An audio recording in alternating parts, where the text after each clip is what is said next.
Good evening, everyone, and welcome to another episode of Bad Rolls, Good Times. Hello, everyone.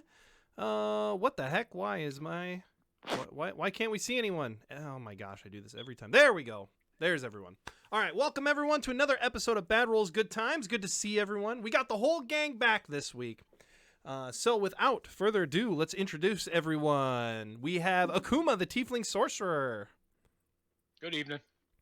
Next to Akuma, we have Zymot, the Human Fighter. Greetings, friends. Below Zymot is, of course, the Force from the North, Gigroth, the Goliath Barbarian. And last but certainly not least, Cyrus, the Elf Bard. It's good to be back, everyone. All right. And if you are just joining us this week or you missed the last episode, let's do a quick recap. Man, a lot happened last week. Holy cow. So, started off, the group was able to dispatch of the Verbeeg problem, dealing with both Doug and Doug's Verbeeg mistress, who was showing up for a visit. But the group, some expert planning and tactics used by the members there, were able to dispatch of Mrs. Verbeeg. And yes, on the way back, bringing with them the head of the Verbeeg and the, let's see, as well as the bodies of Shander Froth and the 5 members of the search party who went after the Verbeeg initially. We're able to come back into Goodmead and share the good news, I guess. Is good news enough? Does that make sense? Yes.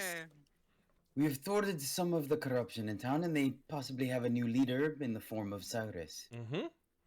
But You found corruption. Yes, but you guys all found corruption as well. The amulet that Akuma has been wearing, giving him some frost protection or some frost resistance. I don't know.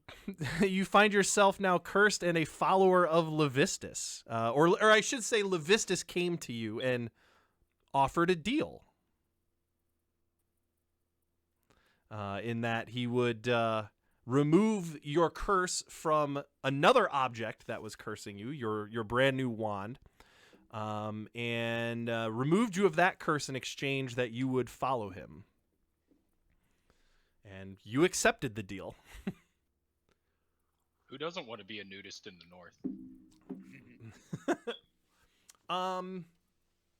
You also came upon an altar of a god within the Verbeeg cave. And Zymot, I believe you have some of that water in a water skin. I believe you took some of that. Yes. Okay. And didn't quite figure out, you know the shrine was emanating some abjuration magic, but were unable to figure totally it out.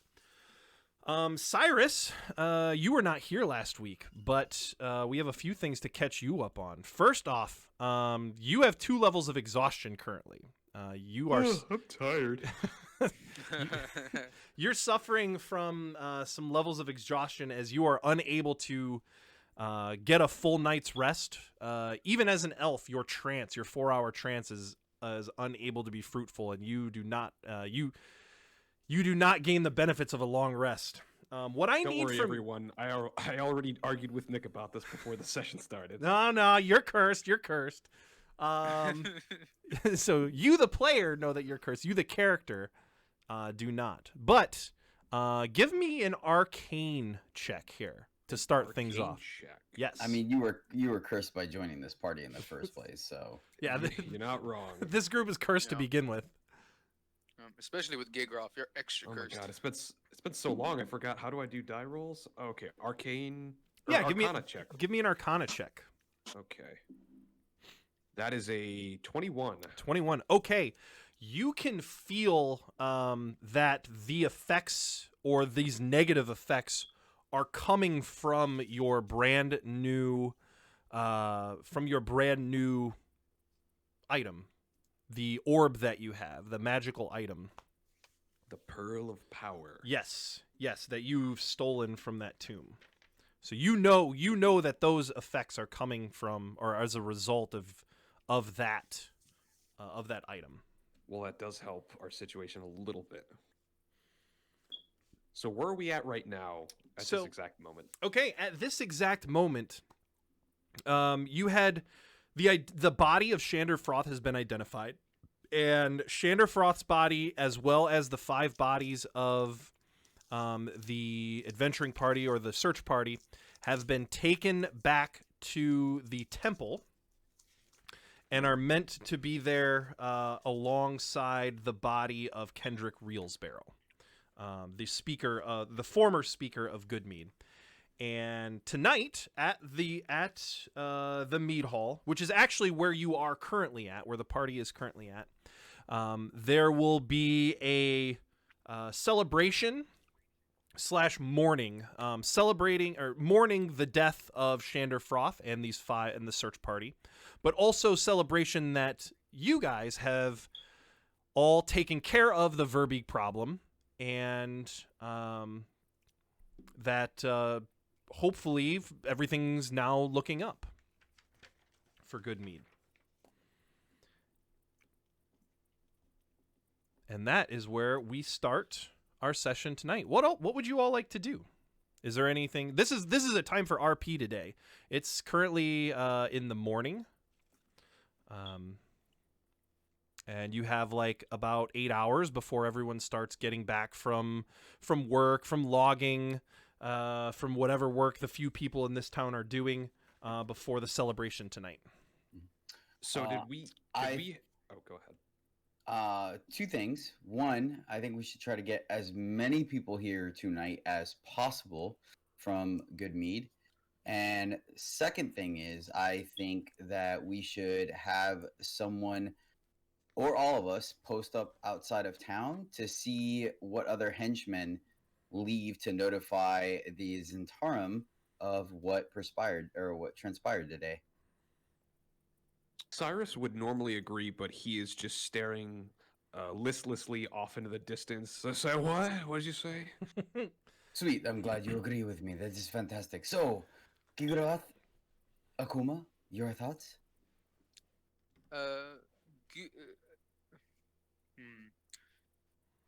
I agree. Let us do this, but I also have a plan. Let us have a competition to see who can beat me in arm wrestling with a prize at the end. Oh, it's just like the first episode. Cyrus is so tired, he's breaking the 4th wall. Akuma's kind of gonna ignore you, Zyma, and I'm gonna turn to Cyrus and, dude, you look like you're not feeling so well. Guys, I'm gonna level with you. I don't think I've slept the last 2 nights, and not in the sarcastic. Oh, I don't sleep because I'm an elf. No, I've tried to trance, and I don't know. It's like these weird, trippy thoughts just appear. There was an elephant in one of them. It's honestly horrifying. I haven't felt like I've slept at all. I feel worse than I did 2 days ago. Ah, man, I was feeling like the same way and the same messed up dreams the night we left the cave. But I don't know, man. Like, I started feeling better, and like, I got the amulet here. I think you should try it. The amulet? Yeah, I don't know, man. It cleared me up. The amulet from the cult leader that we got? I mean, it's just jewelry, right? I suppose. I kind of look over at Zyma and Gigroth for kind of like what's this about? Look at He's had it on the entire time. But I must say, he is looking better than he did previously. I haven't even had coffee yet today. Okay, okay, that's not okay. I haven't been with you that long, but you've never not had coffee. That's okay. So a couple of things here. Cyrus and Akuma.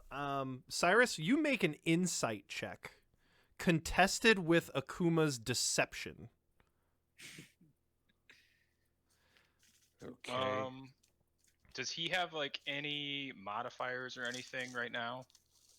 I do Sure, have disadvantage. Yeah, Cyrus does have disadvantage because of his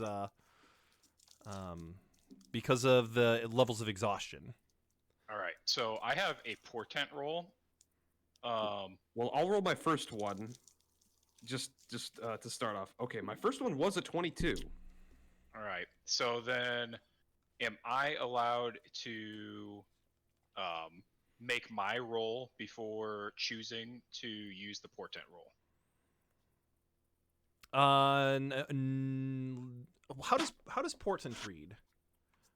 Let me pull I it don't back think up. so, because when you're using it on an NPC, you don't get to see the results of their roll before you decide to use it. Yeah, so I can replace any attack roll, saving throw, or ability check made by you or a creature you can see with it with one. I'm asking, so I want to make it for his second roll.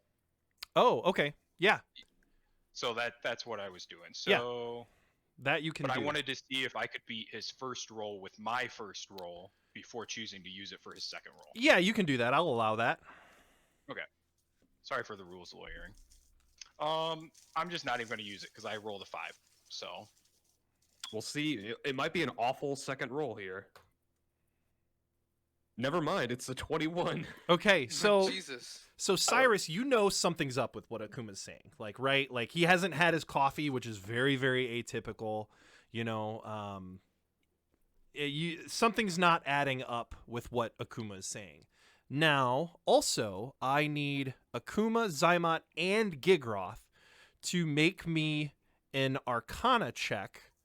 Akuma, you have advantage on this roll because you are well aware of the effects of, like, you've suffered these same types of exhaustion effects. 2 19s for Akuma. Okay. 17 Okay. for Zemot. And a 5 for Gigroth. Gigroth, you are in your own world. You don't know anything of what's going on. This is normal day-to-day stuff. Zyma, Akuma, both of you know that these effects, that these exhaustion effects, and is unnatural. It's almost like the presence of a curse. And Akuma, because of your advantage, you understand that these are the same effects the exact same effects that ailed you before your pact with Levistus. So, quick side note: you did say from my Arcana check earlier that I am aware that it's coming from the pearl. Yes. Okay, so I'm totally in the know on this. But Akuma and Zymot are also in the know on this. Okay, guys, I think maybe we got some tainted jewelry back there in that cave, because that's messing me up pretty bad. But Akuma, you said that did you say you were feeling tired, but then it got cured? Yeah, I just first night feeling pretty rough when I woke up, didn't sleep, tossing and turning, terrible like night terrors.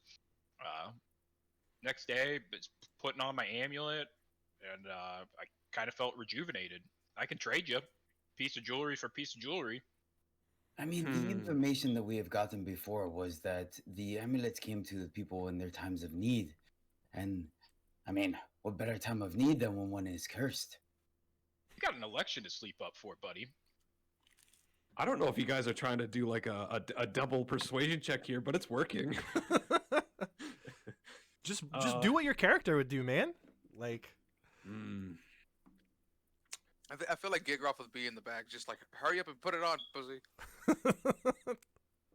See, now out of spite, Cyrus would not put it on. Okay, shit, I guess. Shit, yeah, how soon before we have the election shit coming up? All right, yeah, I guess, yeah, there's no such thing as, like, I haven't had, like, fucking, the DARE program telling me to not cave to peer pressure, so this is, something Cyrus would be like, okay, but I'm not gonna trade you the Pearl of Power. I'm not doing a trade on that. I guess as friends, I can let you have the amulet. I appreciate it, and I'll take the amulet in my hand. okay. Are you gonna? You gotta wear it. it's like a necklace. It's like a pendant, and like the shard of Chardolin is at the end of it, like a necklace. I was just gonna ask, did I feel anything just by touching it, or is it like? Nope, nothing Okay. by touching it. Can I just like look at it? What does it look like? It's like kind of a elongated, almost like an icicle, like in the shape of an icicle, at the end of a chain. But An but the icicle. but the actual amulet or the actual crystal on the end is like a really dark sort of almost like a blue steel type of color. Okay. I will. I'll put on the amulet, I guess. Roll me a d6. Oh my. A 5. A 5? Okay. You feel warmth from the amulet. Like you have frost resistance or cold resistance. But that's the only effect that you feel currently. Akuma, I still feel tired as shit. Just What- give it some what- time, dude. So what exactly happened that made you all of a sudden, did it just one night all of a sudden it started working, or did something specific happen that changed that? Just I woke up this morning and I actually felt rested. Can we do a contested roll here? Again? Well, I mean, Akuma's telling the truth. Like okay. that's very truthful. He woke up this morning and felt better. fair enough. All right. Well, I guess let's move on then with whatever we need to do for the election.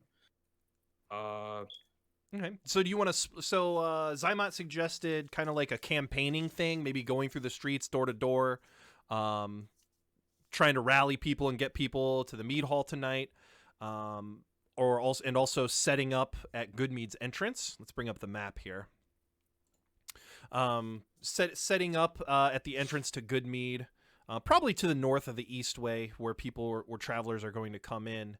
And see if any like Zentarum agents or anyone like that comes in. Would you want to split the party and do that? Do you want to do one task and then the other? I think, or go ahead. So I was gonna say we had talked about last session, Gigroth going back to the Verbeeg lair to like kind of try and find where the metal shards came from, while we did the campaigning. Is Okay. that something we're willing to like split the party up for? I see no issues with that. He is the most survivalist orientated of the four of us, and he is the most local. Yeah, I think if anyone's gonna survive it, it's Gigroth. So you wanted to go back into the forest and try to find where these metal bits that you got from the female Verbeeg from? Yeah. Okay. Yeah, so because I remember that you had said that she was coming from the south, so I just wanted to go wander around in that area. If I couldn't find any clues to or whatnot to where she came from, I was just gonna come back to the group. I was like, yeah, I couldn't find it. Okay. Yeah. But if we're splitting up Gigroth, I'm willing to go like play lookout for the day. Do we want to simply identify who the other conspirators are, or are we going to try to make a move since it worked out so poorly with Froth? So far, nobody knows it's us. Like, do we need to make a move? Like, just like Lang, they still don't like know. We know the Zentarum are here, but the Zentarum don't know that we're here. You know what I'm saying? Yes, I meant simply for gathering further information, simply. But very Cyrus well, is like halfway on the floor right now as you guys are talking. Like he's so tired. Cyrus, go to bed. We will handle this. We'll wake you up when it comes time for this evening's festivities. Okay, I guess so. Like, do you need help getting back up to your room, Cyrus? No, I know where it's at. He says as he walks straight into the wall next to the stairs. I mean, yeah, I got this. And he heads upstairs to go back to sleep. I'm just gonna watch you go up the stairs to make sure you can actually make it. Okay. So you have 3 tasks. So you're just gonna split up, each of you taking one task for the day, or No, I will stick with my friend Yokuma. okay. And you guys are gonna post up at the entrance to Goodmead. Correct. Yes. Okay. And Gigroth, you want to go back into the forest to the north and try to find anything that you can find about these metal fragments? Correct. And along the way, I'd like to see if I can't, if I can't find any animals. Okay. Maybe they can help me like scope out the area. Yeah. Okay, so let's do you first, Gigroth. right. We have about, let's see, this would be like 8 hours until the party tonight. So I'm gonna. All right, so Gigroth, how many of those hours would you like to try and investigate this place? How long would it take me to actually get back to the Verbeeg lair? If you want to get actually back to the Verbeeg lair, you've been there and back. You could make it there in probably about 3 hours time. Okay. So would I get there faster if I went on a dog sled? No, because the forest is directly to the north, and you're not going to really be able to navigate your dog sled like through the forest. Okay. All right. Then yeah, I'll take those 3. I'll use up 3 hours to get over there. I'll use up. Let's see, 2. I'll use up 2 hours to kind of like search the trees, search that area in general. If I can't find any animals, You're able to ask them, find like, hey, a little snow rabbit, little snow hare. okay. I offer it food, and then I ask it, like within these past few days or so, have you noticed where those big, like whatever those big monsters? Did you happen to notice where they were going? The rabbit points you in the direction of the Verbeeg lair. So the rabbit responds, "Oh yeah, it's to the north there. They're where they live." Okay.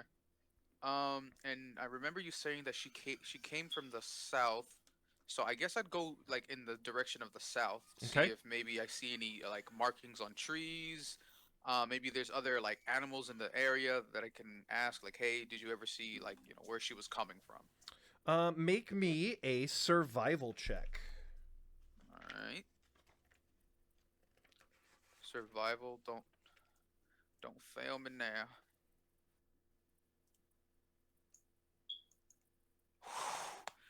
Ah, 21. 21. That's Okay. it was like it kind of leaned on the 3. It was leaning on the 3, and I saw the 3 light up, and I was like, "Fuck!" Right.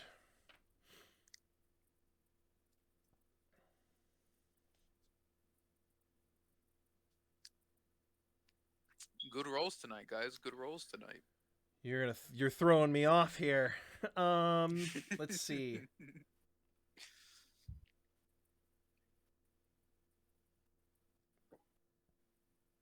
Oh, I'm sorry, Nick. Poor 10. He only rolled a 10.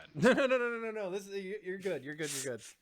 Gigroth freezes to death because of a portent roll.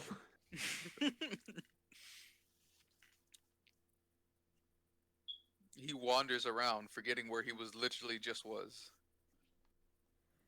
Somehow he ends up in the desert. Okay, so as you kind of like finding this direction here, man,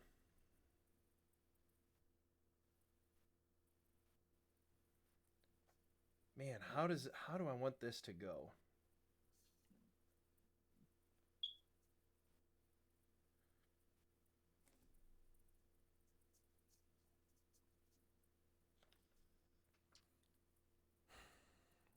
You're approached by a stocky. You find someone out in the woods, kind of wandering out in the woods in the area where you're searching, and it's a It's a stocky build. They're fully bundled up, so you can't really tell any facial features at all. But this person is just kind of like also wandering mindlessly out into the woods. Hmm. And can I make like a perceptions like can I well like just from what's going on, like do I notice anything about this person, like any feature like his clothing, are they all tethered up, or is he like Make me a perception check. perception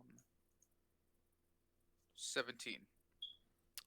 You notice that it's called exotropia, where where someone's eyes are deviated outwards. So like they're bundled. Yes, they're bundled up in their cold weather gear. But you can see that they're wandering aimlessly and their eyes are pointed outwards.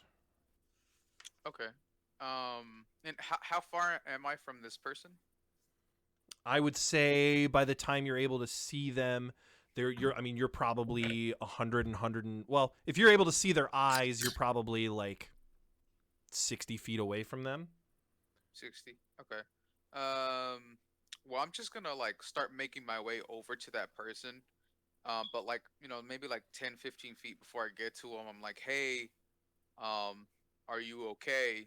You know. This person approaches you and holding their hands out in front of them. Are you? Do you hear it?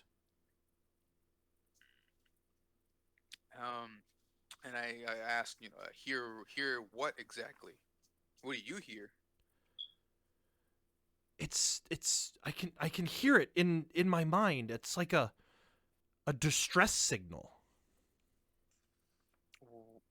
Where is this distress signal coming from? That's a good question. She says, I'm not sure. I'm not sure, but the direction is off in the distance, and she points in a far off distraction a far off direction. Okay. And I before I go off in that direction, I ask her, "Is there anything you need? A little bit more clothing, some food. Are you okay?" This signal is I haven't been able to get it out of my mind. I want it to stop. Maybe if we get there, it'll stop. You would find the source of this signal? Yes. Yes. Now lead it. Now, if you don't mind, leading me to wherever it is that you can hear it, or like from. I can tell it's very, very far away, days away.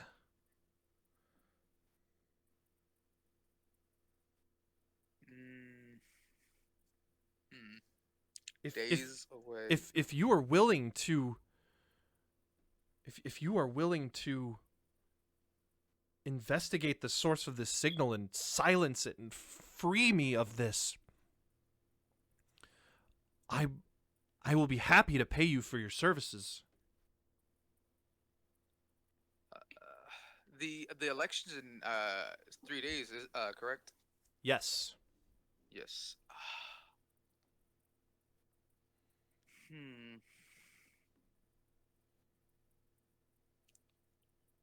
Does Gigroth want to go off on a actual like tangent?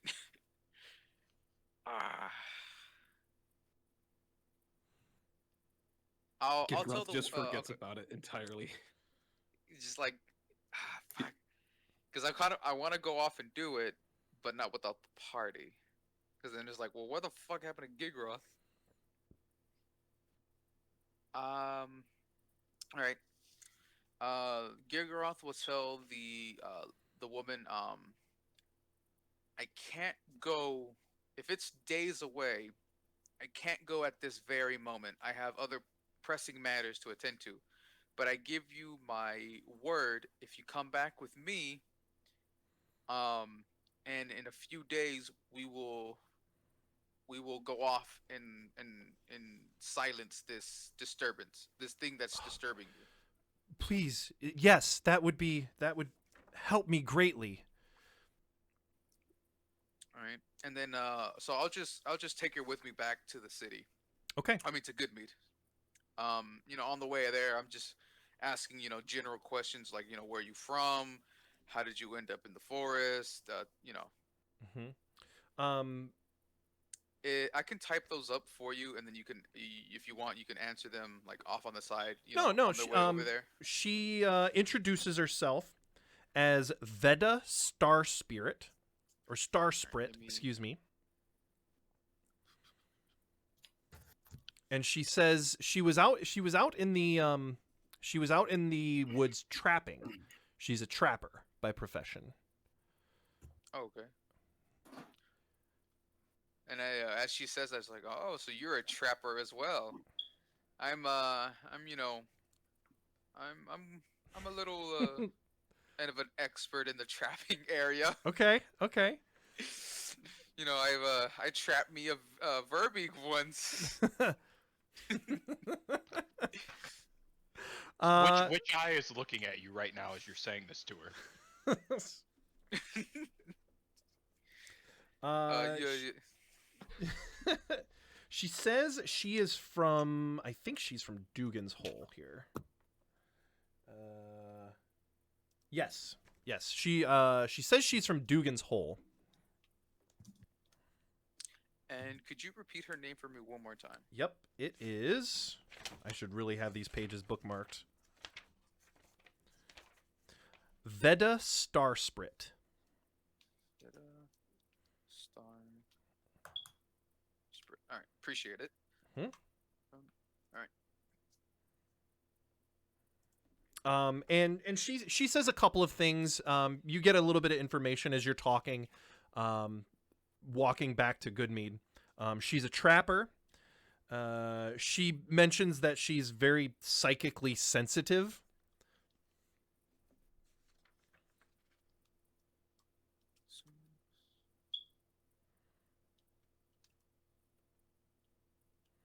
Okay.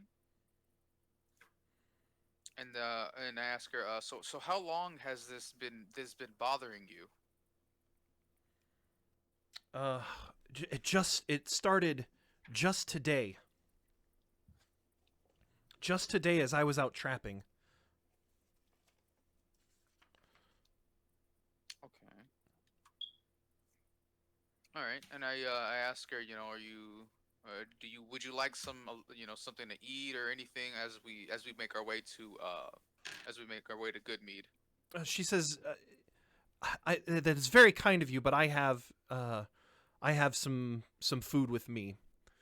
And she does. She's an experienced trapper, so she's got food and whatever rations that she would take out in the wilderness with her.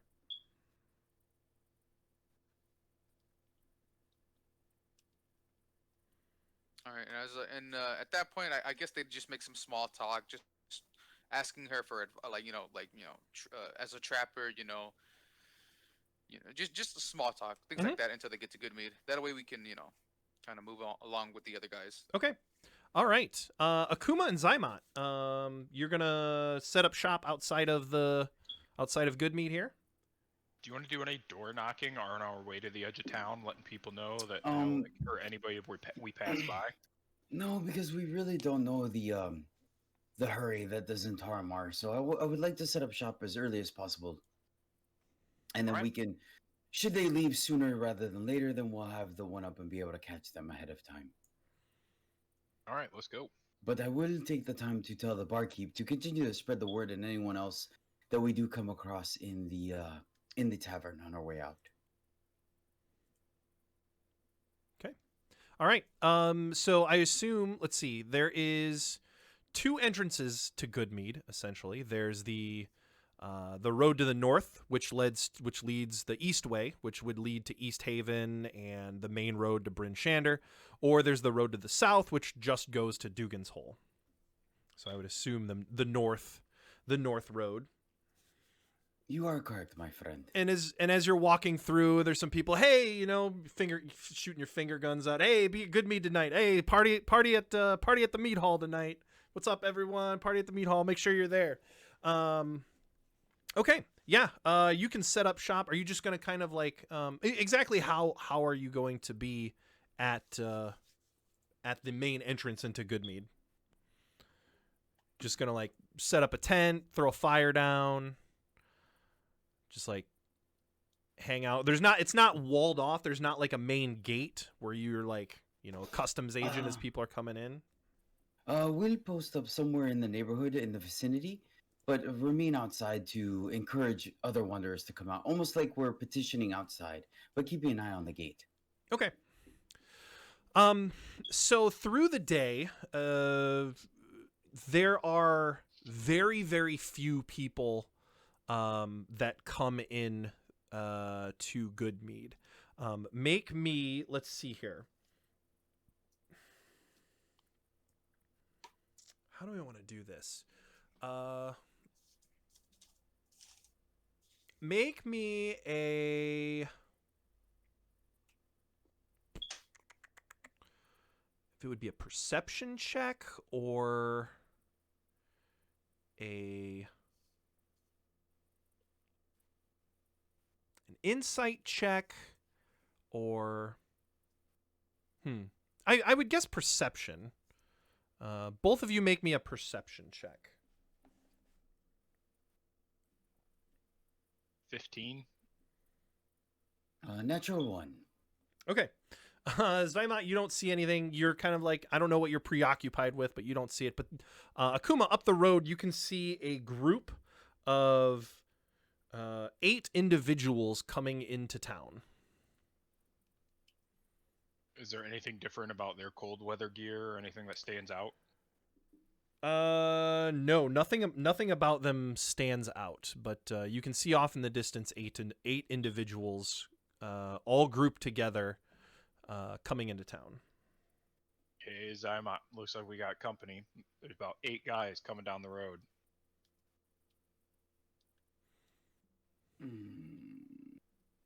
Did what's his face? Did we overhear Froth saying that he was calling for reinforcements? Because there's no way that they got word that he's dead yet. So this is what we heard him say at the inn, at the arms dealer, right? Or no? Do you remember? We never actually went into town, did we? We just stayed outside. No, because I thought you sent your fly to like eavesdrop. Yeah, that's right. I am. Well, I guess I'm not there. Am I like right? It's been so Or long. no? What did he ran? He left town. He went and met with the people that we knew about, that we confirmed were Zimtarum, and then I don't remember what he talked about though. I recall him saying something about they were in the room and like they were talking. He was talking with the Zentarum, and they said, like basically, like he said, they'll send in backup of some kind. Like we'll send somebody to like check it out or take care of it, that kind of thing. Okay, I just want to make sure that. Okay. Do any of these houses on the edge of the road appear to be inhabited, Nick? Most of them, I would say, would not be. Maybe one would have someone, meandering around inside of their house, but I would say most of them would be empty of people who have gone out and are working currently. Well, I guess we can get an eyeball of them and see where they stay, as we haven't seen anyone leave town yet. So, unless you think there might be an opportunity to ambush them, but I really don't see it at the moment, sadly. No, I was just curious if we wanted to like start beating feet back into town, stay out of sight. so we could like get a drop on them. Like maybe go into these woods that are behind us, like to the south of the road, and then like follow them into town and see where they go. Well, the thing is, we're at an advantage because they have no idea who we are, though. We are aware that there's Zentama operating here, but they do not know of us yet. Correct. So we could establish the same thing simply from posting up here, if I'm not mistaken. I just didn't like if it was suspicious, Okay, very well. Let's go hide. I like it. Okay. All right. So you go hide in the bushes, and they start getting closer and into town. Both of you make me a perception check as well.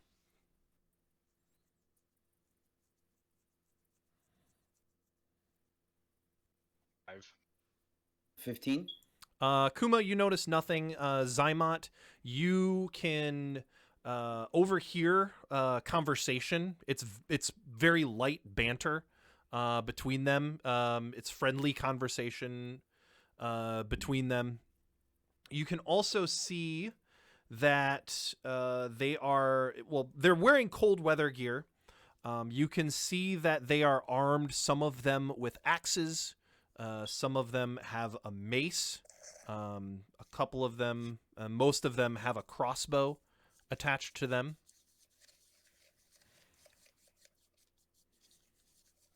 That's what you notice from the bushes where you're hiding. And the banter between them is like, "Oh, I can't wait to get me some of that good mead, we don't get that out in East Haven, now that the ferry's down." Just like light banter between them all is what you can hear.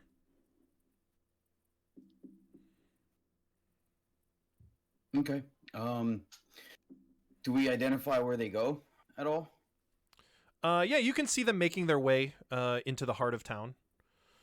We'll attempt to. You good with following them? Yeah. Okay. Yeah, you follow them and track them. They definitely go to the mead hall. Probably go inside, right? Yep. They all go inside, and you go inside, and you can see them all grab a big table, and get served some drinks. Do we want to go upstairs and check on Cyrus? Yeah, sounds like a plan to me. Or one of us can go grab a seat in the back of the room and just kind of eavesdrop. That would probably be you with your familiar. Okay. Yeah. I mean, can't you do that? Can't you do that from upstairs? Yeah. And, like as we're walking up the stairs, like I can just kind of like do the thing, make the fly as we're walking up the stairs, and like send it down and like underneath the table. Mm-hmm. Okay. So how long do you have your fly for? An hour? I Right? think so. Why can't I find it? Yeah, 1 hour. Okay. Yeah, so you overhear conversations about just like, "Oh, I really like the stew at the the inn in East Haven. Oh, have you seen, so and so in Targos the other day?" And the head of the bar comes over and takes their order, and they're all drinking, and the bartender says, "You should stick around later today because there's going to be a celebration. We want the more the merrier sort of thing." Do any of them react to him telling them there's a celebration? Nothing other than, "Oh, really? Okay, well, that sounds like fun. Maybe we'll stick around for that. We've got some things to take care of, but we might stick around for that."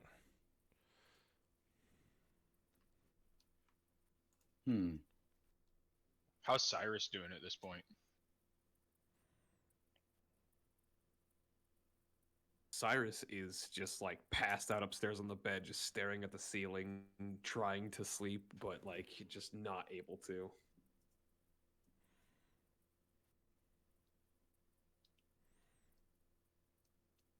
So it sounds to me like these may potentially not be the people we are after. Are you All guys in things the considered. room with Cyrus? Yeah, I mean, we're checking up on you. Okay, yeah. Well, I mean, what did they look like? Dressed with minor weapons. You said what? Crossbows and axes? 8 of them? A few of them have axes. Some of them have maces. Most have a crossbow. I was more so curious if they took off their cold weather gear when they got in the meat hall. If like, oh, they were in like any distinct clothing after that. They unfurl their cloak. Take their scarf off. Pretty ragtag group of humans. They all look like they've seen battle. Right, like they're pretty weathered, so to speak. Not like recently, like they're bloodied and but they're definitely have seen some days, seen some battle days. Well, if that's the case, then they may not be like the people we're looking for. They may not be part of the Zentarum.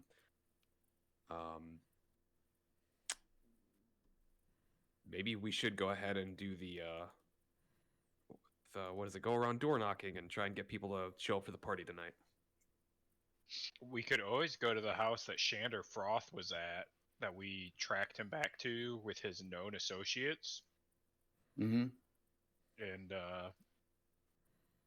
kind of try to trigger something, like make something happen.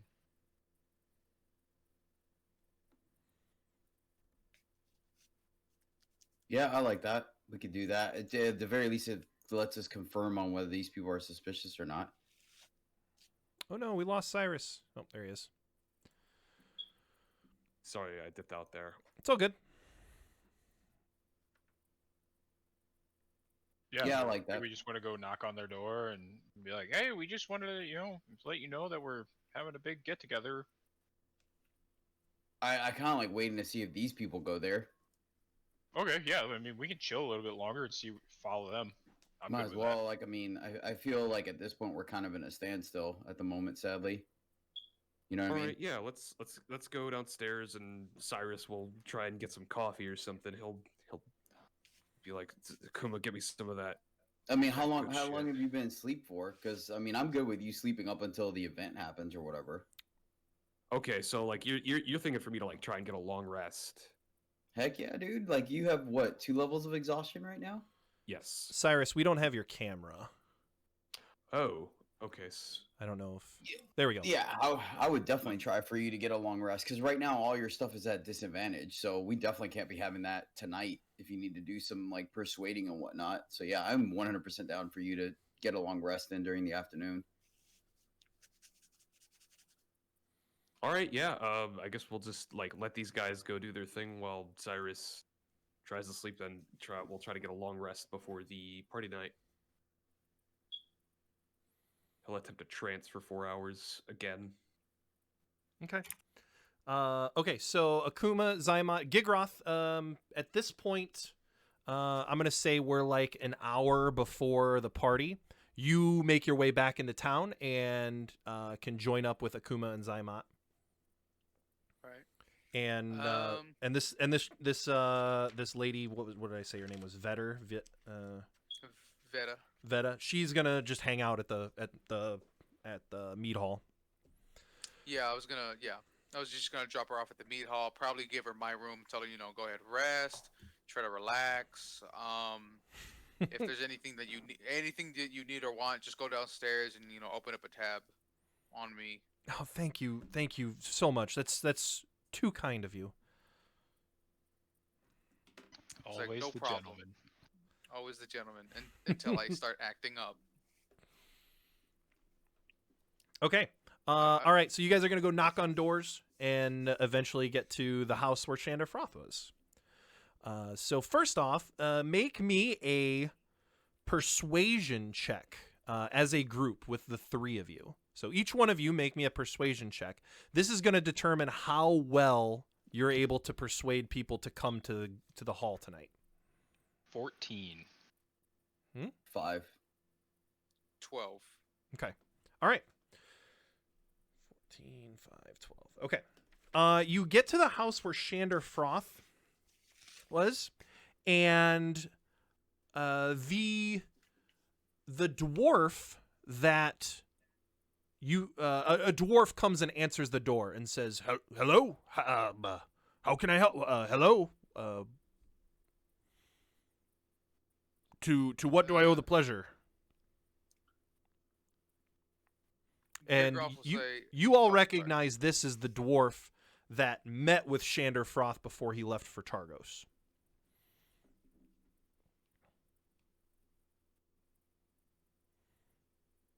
Hi. So we just wanted to personally invite you to the mead hall tonight for the celebration of Cyrus as he runs for speaker. Oh yes, yeah, sure, absolutely. I can. Thanks for the invite. Yeah, I'll be there. And he goes to like shut the door. As he does it, I'm just gonna like be like, "Hey, what was your name?" and like reach out my hand to like shake his hand. Shit, you're gonna make me. What's his name? I don't remember his name. Damn it. It's not important. It's Not important. It's just the matter of like blocking the door and like. Okay. Can we count on the rest of the woodcutters to be there as well?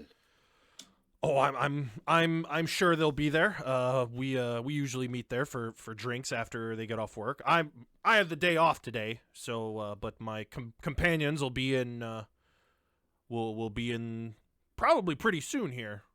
As he looks down at a non-existent watch. Oh yeah, they'll be back any time now. Could we make an insight check on his whole like, oh, I just got the day off and like, all that? Yeah, go right ahead. This isn't gonna be very good for me. Can I help him with that insight check? Sure. 15. So either you can also make that insight check, Gigroth, or Akuma will have advantage. 15 seems pretty good. I'll give it a try. 18. Nice. Okay. Yeah, Nice. it's like kind of truthful, like you do believe that the rest of the loggers and woodcutters will be back into town tonight and will likely be at the meat hall tonight. But the whole day off thing seems kind of fishy.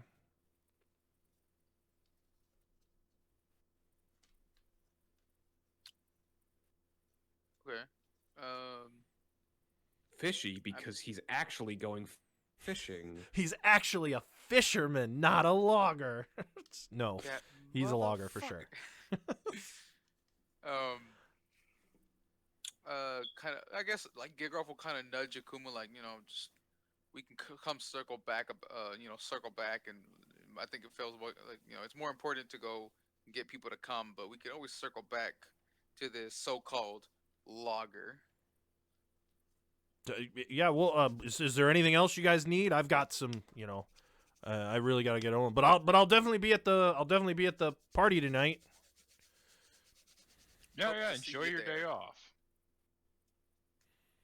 And then he goes to shut the door.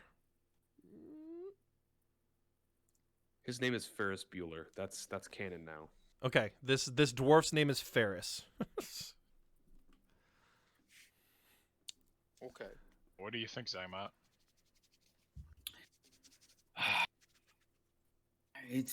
We're walking a very delicate line now at the moment, friends, sadly, because we know what is going on beneath the waves, but sadly the people of Gumi do not. And we very much must stay in their good graces should our friend Cyrus hope to win this evening. I definitely want to confirm on whether those that are at the tavern are indeed working for the Zimtarm or not before we make any bold moves. Do you want to head back to the tavern and check on them? No, at this point, I think we might as well just finish our encouragement, if you will, for our friend. All right, Okay. yeah. All right, everyone, make me that group persuasion check again, and we'll see how many people show up tonight. 11. 11. Okay, Zymat. 11. Okay. 10. Keeping it even. Keeping it even Steven. All right. You guys make it back. Is there any last things that you would like to do before the party? So I would say we're like an hour to a half hour before the party at this time. The mead hall, people start coming in, taking seats, and it's getting pretty, starting to get filled up in there. I think I'm good. Yeah, I'm good as well. Do I notice if there's anybody at the what is it, the altar, the what is it? Yeah, the altar, isn't it? The altar. Or not the altar, but the Oh, yeah, just pull at up the shrine? The shrine. Okay. Yeah, the shrine. That's a different location Then the well, I mean, go yeah, because than the mead hall. Yeah, I just wanted to see if there was anyone there. Maybe I could hide out right there and just look to see if anybody's who all is coming in and if they look suspicious. Oh, okay, so you want to like kind of post up just outside the mead hall and just kind of look off at the shrine. Yeah. Okay. Okay. So there are as you look, there's a few people that stop at the shrine and then before coming over to the mead hall.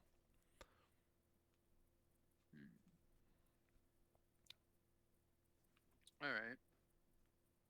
And that seems to be pretty common for most of the people showing up to the mead hall.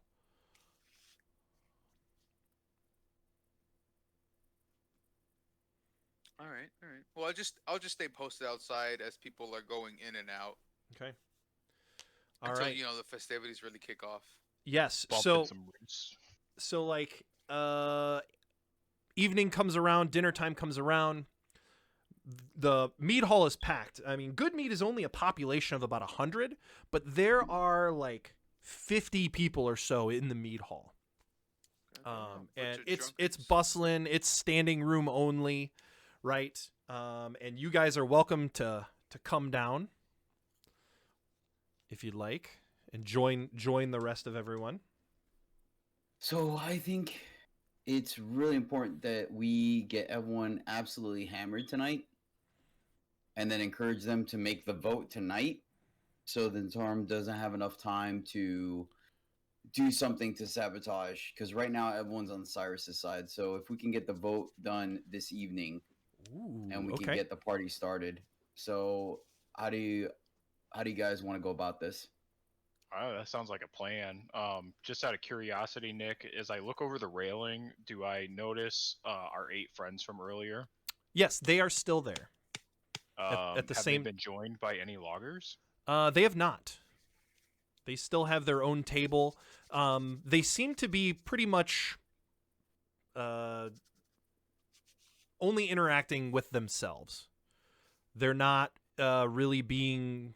they're not really talking to outsiders. They're not mingling amongst everyone. They're kind of keeping their group to themselves.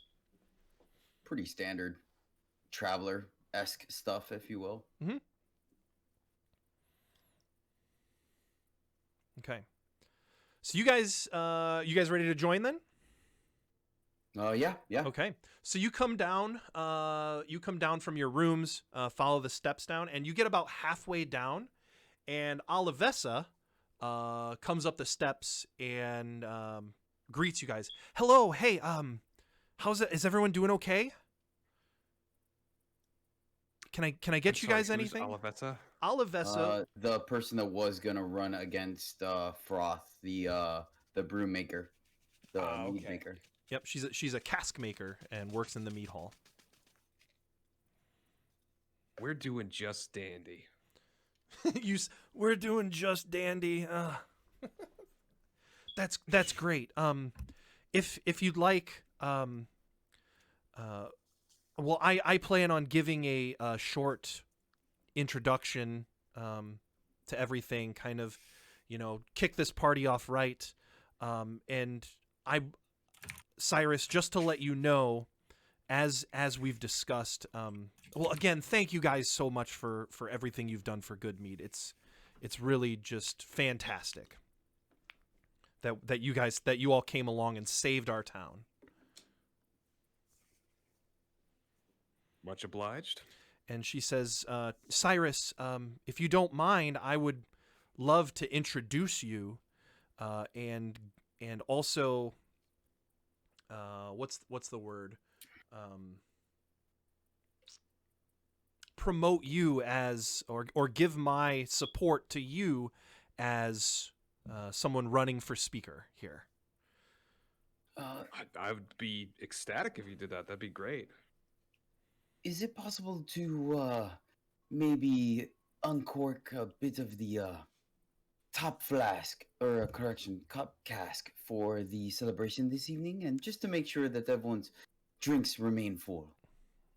Oh, absolutely. We planned on using the casks that you brought back with you from the Verbeeg that the Verbeeg stole. Excellent, excellent.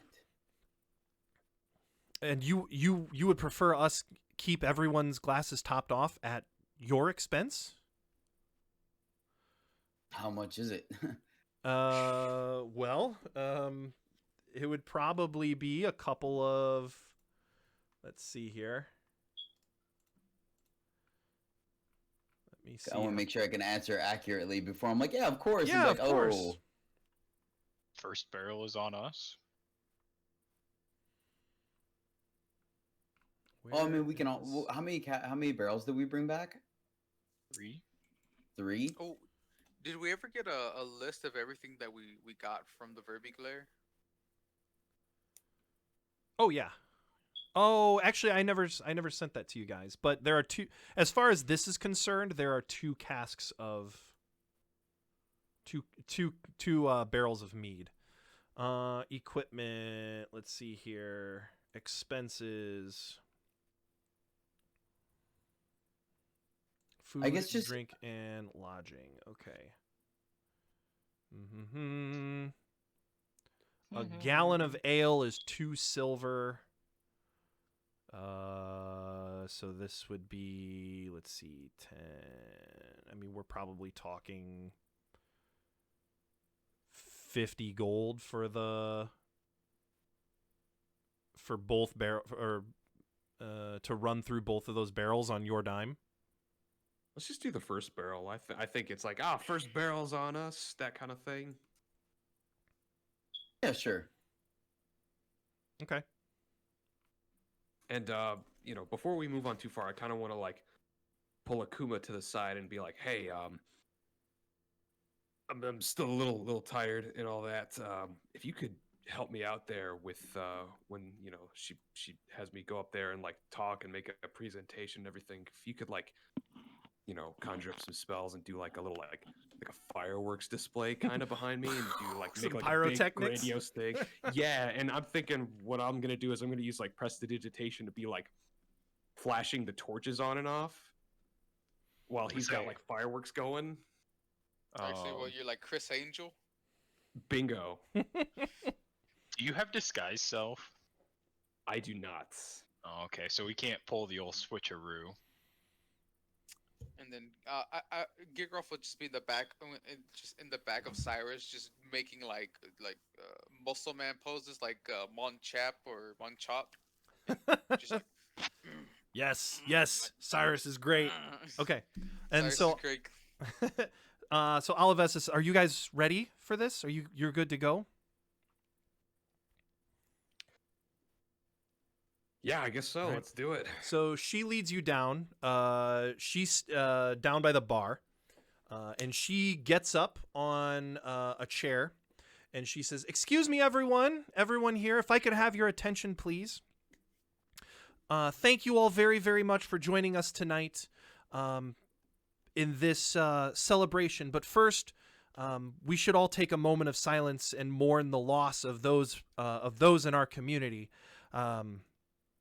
Of course, our former speaker, Kendrick Reelsbarrow, but the lives lost, those of a good man, Shander Froth, and the search party who went out to reclaim the stolen casks and avenge the death of Kendrick Reelsbear, those 5 who lost their lives. So if we could all take a moment of silence and reflect on those, and the whole crowd kind of just bows their head in silence for a few seconds. What would all of you like to do? Would you like to do the same thing? Yes. Yes. Okay. I'm gonna keep my eyes up, and I'm kind of just gonna watch the crowd for anybody else that may not. Okay. Make me a perception check.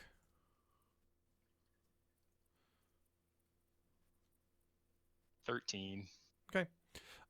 You can see a couple of people do not from the group, from the adventuring group that came in earlier. They like a couple, like there's 8 of them. I would say 5 of them do bow their heads. The other 3 kind of give off this look like, okay, I thought, this seems odd. They're just kind of like looking at each other. And then Olivessa says, thank you all for that. But tonight is a very, very special night for another reason. And she motions over to all of you and says, this group of adventurers, this brave group have saved the day, and they avenged the death of Kendrick Reelsbarrow and taking care of the Verbeeg problem, so our goods and services and shipments and exports will no longer be disturbed. And I, Olivessa, tonight give my support and my blessing to none other than Cyrus here for town speaker. Let's all raise a glass in his name and his group's and his party's name here and celebrate their return tonight. And I urge you all in the upcoming election to vote for Cyrus as the brand new town speaker, as his leadership of this group has proven his worth to our great city of Goodmead. And here, and then the whole group, the whole bar, here as well, and they start clinking their glasses and taking big swigs. And she says, Cyrus, would you like to say anything? Yes, I would. And I kind of like nod my head to Akuma. And just like, as I sort of like step forward, like ideally he's like putting on like some fireworks and whatnot behind me and starts. Yeah, so I'll like use thaumaturgy to like make like the torches behind him like strobe different colors, and like from you using thaumaturgy like from the ceiling, like there's just the occasional like pop of a firework. Okay. All right. Ooh, you get a bunch of oohs and ahs from the crowd there. I'm gonna use prestidigitation to do like some smoke like in front of me to like sort of like make it that I'm emerging from the smoke as I step through it, kind of thing. Okay. All right. And I'd be like, the wonderful people of Goodmead. The Verbeeg was a plague on this town. It killed the previous speaker. Unfortunately, it terrorized the town and everyone here. And when me and my group came to Goodmead and we saw what good people were here, such kind-hearted, hospitable folk were here, we thought, we can't let this happen any longer. So without hesitation, we charged ahead and we took out that Verbeeg. It was not an easy fight by any means, but we came out on top. And I would like to thank all of you who supported me and my crew as we went forward with that. Here, yeah, Cyrus. And at the end, I'll just say, and as you all heard, I will be running for speaker because I think this is a wonderful town, and I want to see the best for it, and I think I can help make that happen. Zymot and I raise up Gigroth, my glass. make me a perception check.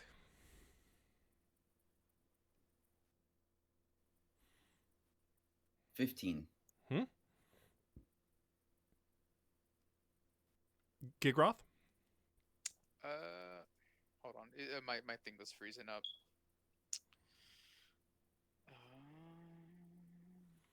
Come on, work for Gigroth. There we go. 10. I got a 10 perception. Okay.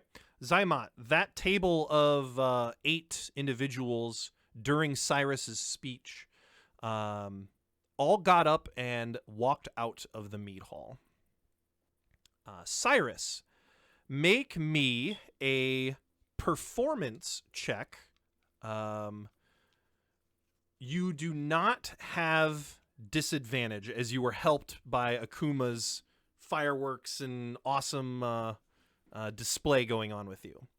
All right. So I that was so hoping for that. so that negates your disadvantage from exhaustion. Okay. 16. He's got my vote, and another one stands up. Yes, Cyrus! Cyrus for speaker! Cyrus for speaker! Cyrus! And the whole bar just starts chanting, Cyrus! Cyrus! Cyrus! I'm definitely chanting with them. I'd like to let Gigroth know that these guys bounced, and I think we should follow them. And Gigroth will like nod, and he'll go with them. He's like, all right. Does there happen to be like two ways to exit out of the mead hall? I mean, There's just the one entrance. There's just one main entrance, but there is a back door that would lead to like a kitchen, and another door that would kind of lead back to where like the casks are made and where the actual beehives are. Okay, then I guess I'll let- Go ahead. Sorry. I'll let Akuma and Cyrus know, and as we're leaving, I'll like periodically hit people up and be like, yes, the people of Good Meat are people of action. They make things happen. Yes, Good Meat is the lifeblood of the 10 towns. Periodically just kind of further inspiring people on our way out periodically. Okay.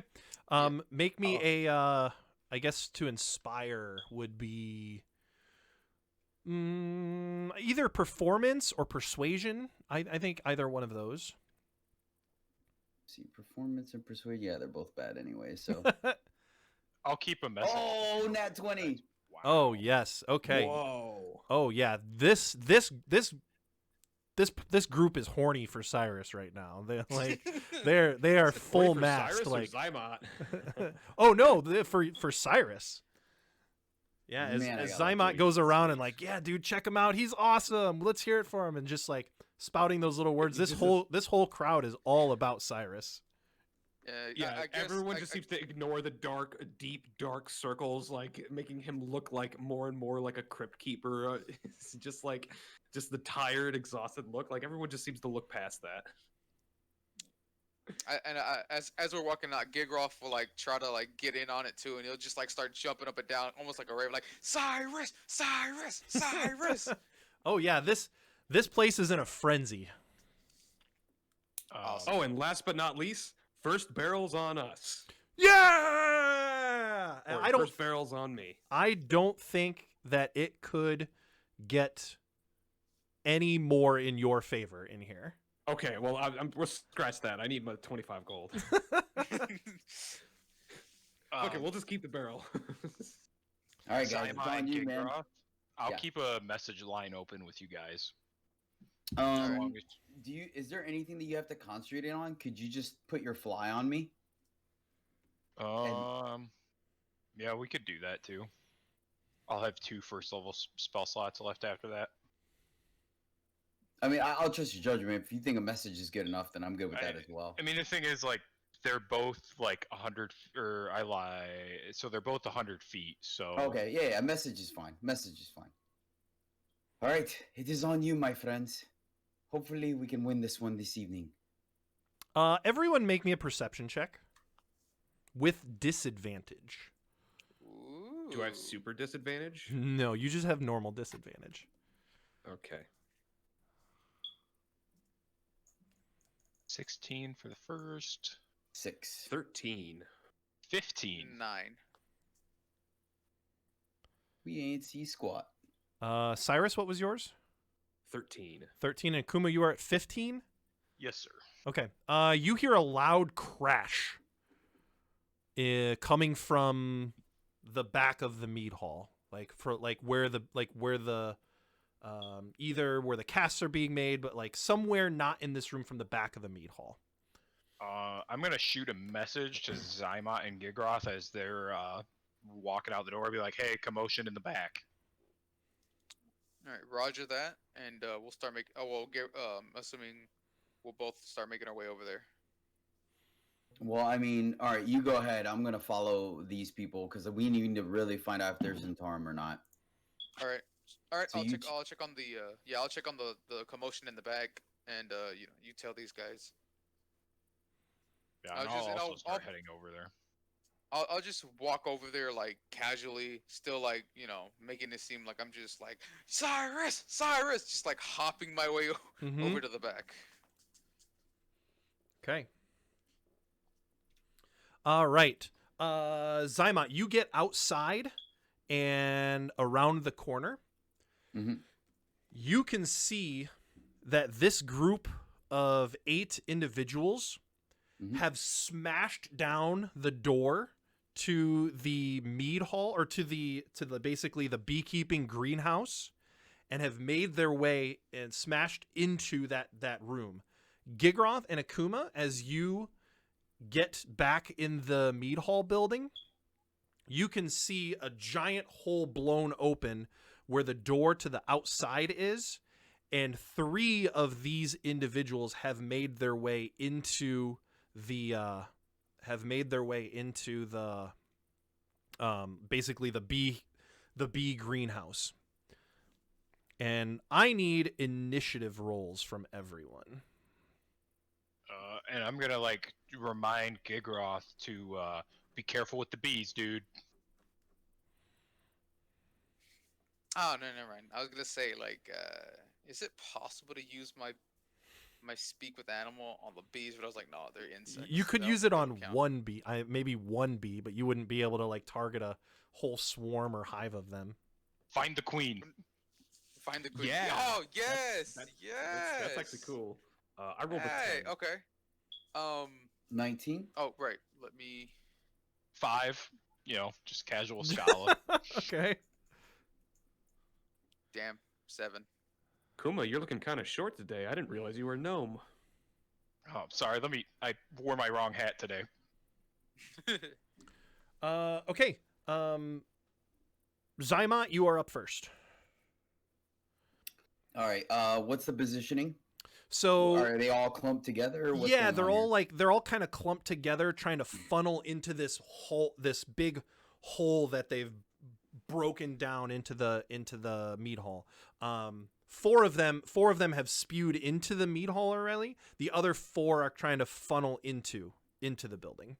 Can Tomax appear in front of them? Yeah. So like you want to Uh, position Tomax inside of the greenhouse, so to speak?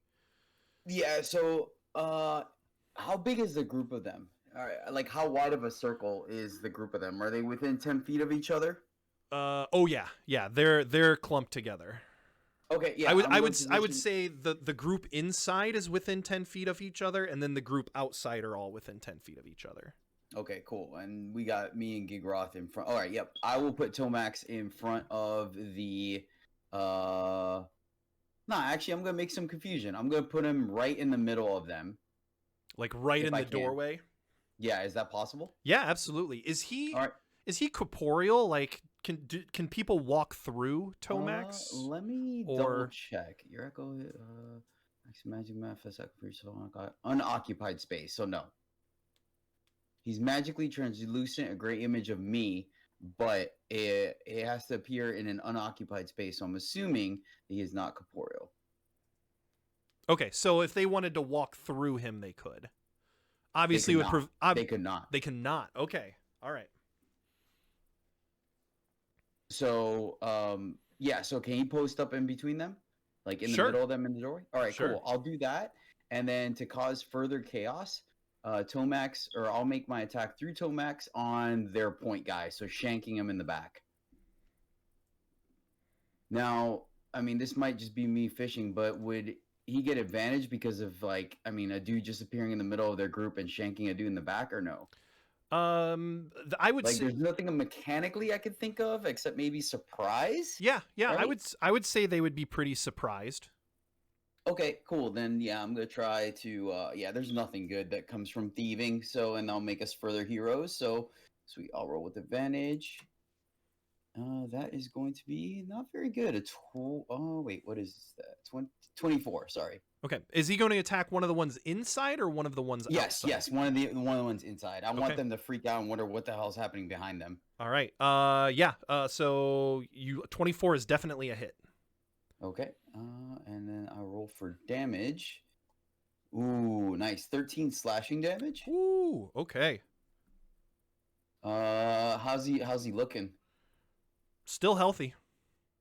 Okay. Oh shoot, no, I get those back on the long rest. Gosh darn it. Right. We fought the Verbeegs this morning. Did we take a long rest? We Yes, did, didn't yes, we? Okay, yeah. yeah, never mind. All right, cool. Everyone's got the effects of a long rest except Cyrus. Okay, cool. Then I will unleash Can I still- incarnation. Sorry, I was just gonna say, quick question. Can I still use like my short rest like HP dice? Nope. Oh, okay, never mind. All right, I will unleash incarnation for 14. That is a hit. Oh, sweet. All right, for another 10 points of slashing damage. Man, still up, but looking pretty rough.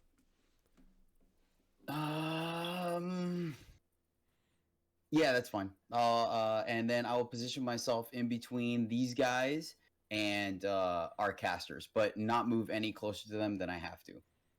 Okay.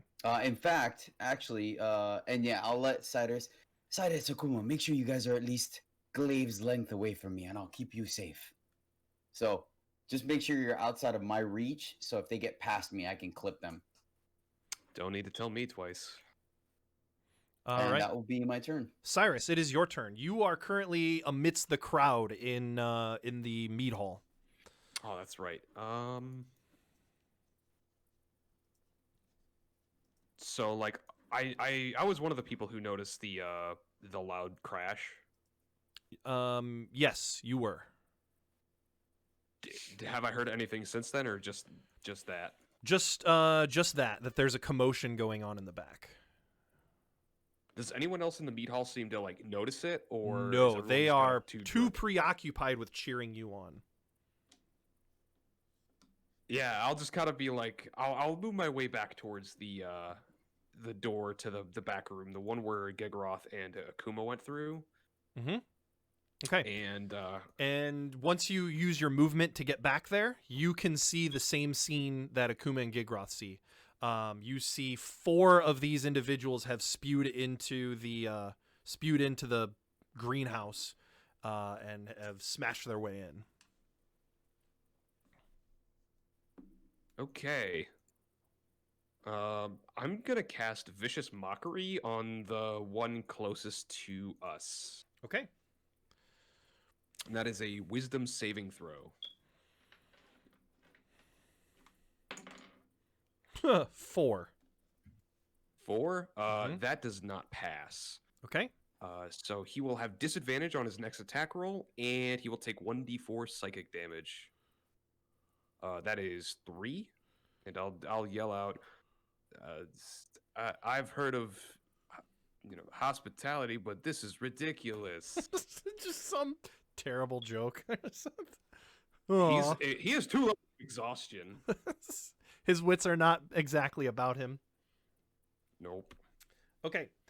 All right. Baddie's turn. So the 4 that are inside are all going to walk up to a beehive and smash it. Now, Zymot, you do have a reaction. As the ones inside are definitely going to move out of the range of Tomax. I don't believe you get an attack of opportunity on all of them. Well, I have. Let me double check Sentinel. When a creature within 5 feet makes an attack at a target, you can use your reaction. Okay, yeah, and you only get 1 reaction per turn. Mm-hmm. Right. Is it per turn or per round? per round, right? per round. Yeah. Okay.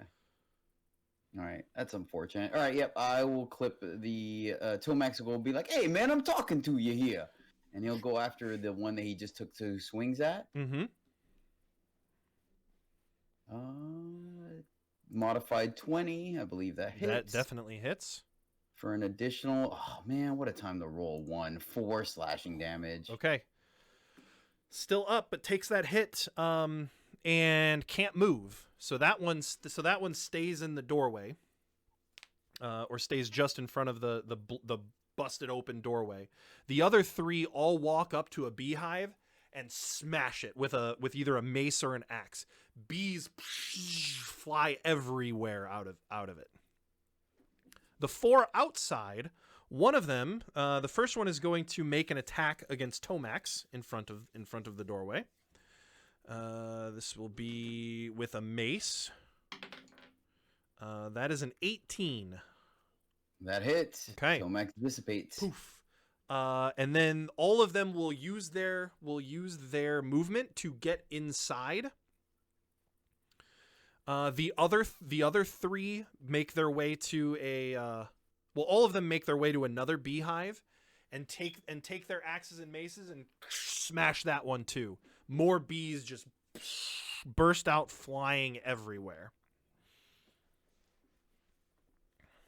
This is not good. This is not good. Gigaroth, can you make them attack them? Gigroth, it is your That's turn. exactly. Yes, baby, yes. All right. So just as he said, can I make maybe like a perception check to see if maybe I see like the leader of the bees, or whether it be like a queen bee, or maybe like there's like a top bee that commands all the other bees? Make me so first off, make me a nature check to see if you can identify the queen in one of these hives. 21 with mod. Okay. Next up, make me. So you've identified a queen. Your laser animal eyesight just zeroed in on what would be a queen bee of one of these hives.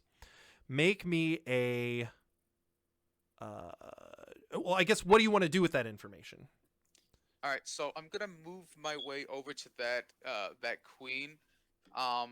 Or actually, no. What I'm gonna do is I'm gonna shout over to her using my or I don't know. Your What bee do you say, Nick? communication skills.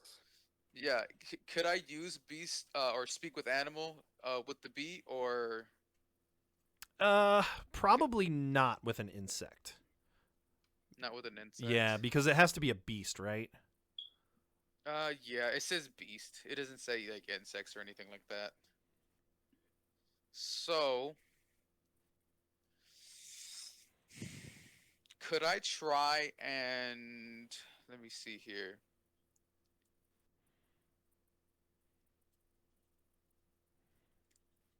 Could I try and I don't know, like in a way communicate with the bees? Like how is it? I don't know if you've ever seen Futurama or like some other cartoon show where like there's like specific like patterns that like bees have. That's how they communicate, like with like a certain like pattern that they do, or like with their wings, that's how they communicate. Okay. Can I imitate something like that to communicate to the queen bee that, hey, these assholes are the ones who messed up your stuff. We're here trying to help you. Back us up and let's fuck them up. Akuma's got something. So, not to like metagame and break the fourth wall, but I did a D&D Beyond search for like insects, and a swarm of wasps is considered a medium swarm of tiny beasts. Okay. All right. Thank you. So Okay. I would say Loyal. that there are currently 2 swarms here, one from each hive that has been smashed. Okay. With that nature check, do I notice any other queen bees, or is it just the one queen bee, or is it like one queen bee per hive? It's one queen per hive. Gotcha. Okay. Also, if there's Then any beekeepers watching, like, I'm sorry if this is not like true to real life, but it's okay because we're playing D&D here. Okay, in that case, the one that or I guess the closest one, or the one that I did notice first, I used my my spell to communicate with the queen and let her know of what's going on. Like, hey, these guys are smashing up your hives. We're trying to stop them, but if you can assist us and in defeating them, um, we can help you build a new hive and whatnot, and keep you guys safe. Okay. Yes, make me a persuasion check. Okay. Come on, Gigroth, don't fuck this up now.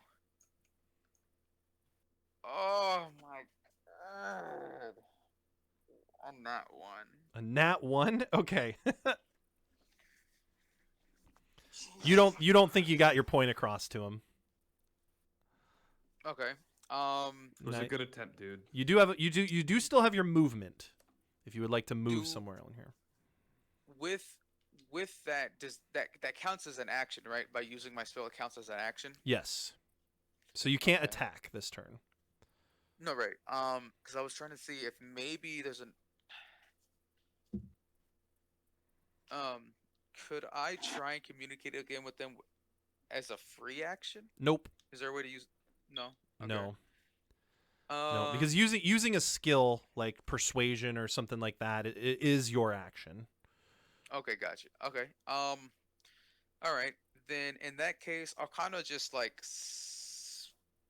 I'll just stand by. If I get attacked, I get attacked. But Okay. my next turn, I'll do the same thing, trying to communicate with that same bee, and until I can get the point across. Then after that, I'll move on to the other bee. Okay.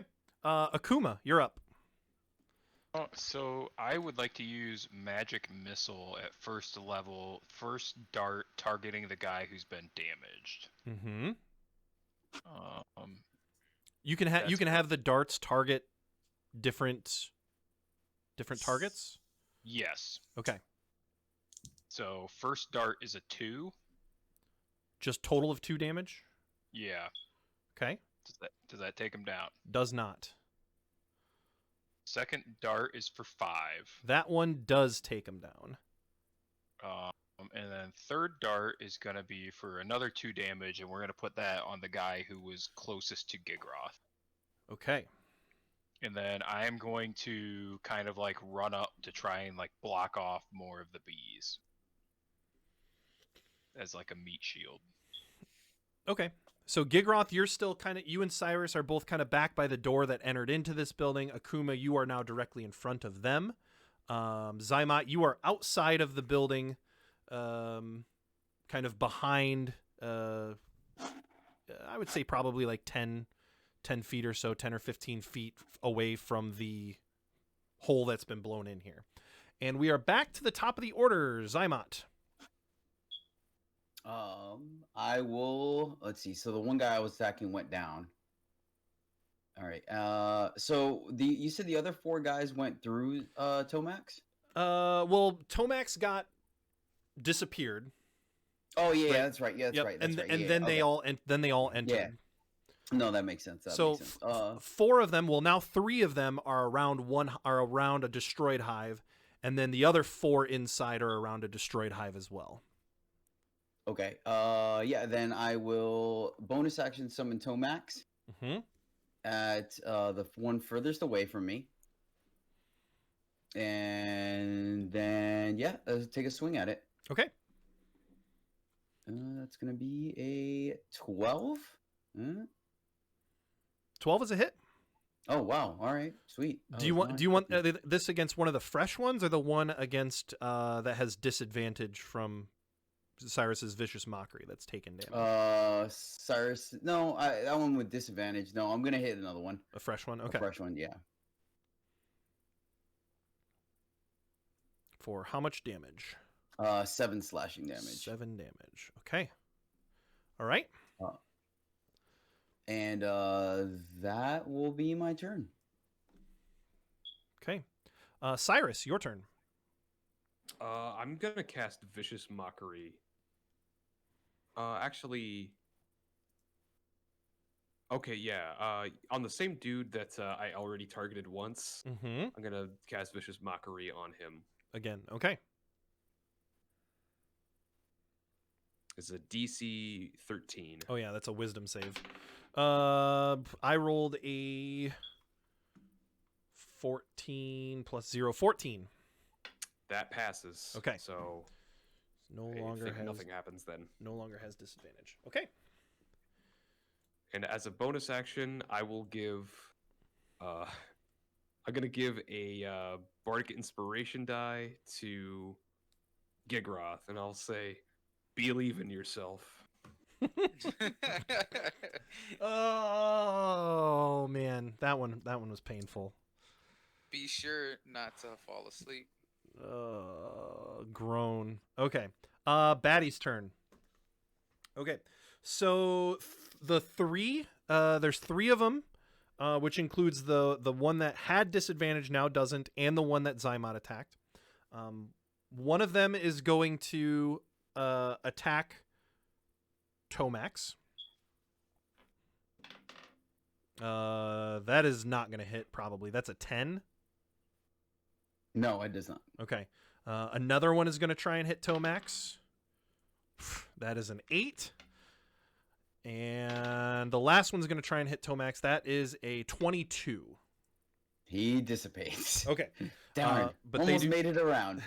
but they did not get to another hive or to you.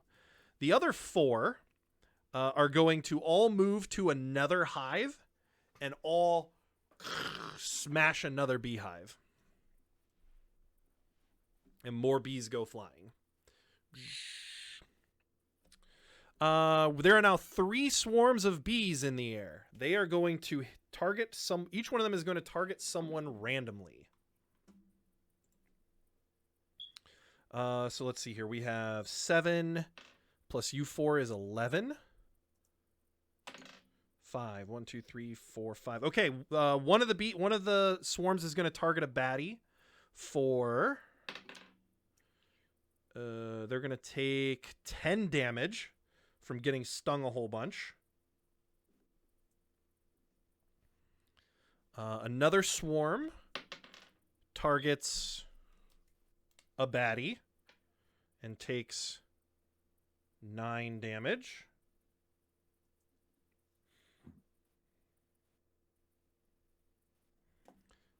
And okay. That's gonna hit Akuma. A swarm of bees comes over and stings you, Akuma, or is going to hit you. Let's see here. Does a 14 hit your AC? Yeah, it does. It does? Okay. 4d4. 3, 5, 8, 9 points of piercing damage.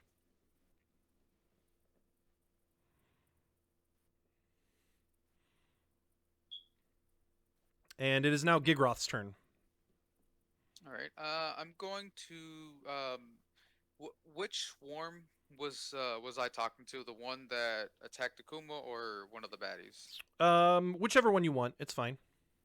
Okay. I'm gonna talk to the one that's attacking Akuma, Mhm. and leave the other 2 to attack the baddies. And I'm just gonna do the same thing. Try to talk to them, be like, "Hey, this is what happened. These are the guys that smashed your hive. Please believe me. Let's fight them together. Join forces with me, and I can give you some sugar." Okay. All right. Make your persuasion check. Please, please, please, please, please, please. 17. Yes. Those bees that were swarming around Akuma seem to have flown away from him and away from the party and are now amongst the thugs that are in this place smashing everything. Awesome. And if I try to now that I've convinced one group of the swarm, if I try to go and convince the other group, could I get advantage because I have another group of bees like backing me up with what I'm saying? Yeah, I would say that that's Yes. I would grant that advantage. You won't be able to make that roll this turn because Oh, you've right, already right. taken your action. But the following turns you could be able to do that. Some inter-bee politics. What if it's Mhm. the one group that doesn't like the first group, and they're like, "No, you align with those bees. We don't like them." Okay. Akuma, your turn. So the guy who I'd already taken a hit at, Mm-hmm. oh shoot, I didn't mean to do that. That's not what I meant to do. Jiminy Cricket. So there's a group of 3, and you are targeting one in the group of 4. Yep. The one that I dealt damage to already. I'm just trying to figure out which one of my cantrips I wanted to use. I'm just gonna go ahead and try to firebolt him. You said fireball this place? Firebolt. Okay. Uh, Fireball would be freaking sweet. 9. A 9 does not hit.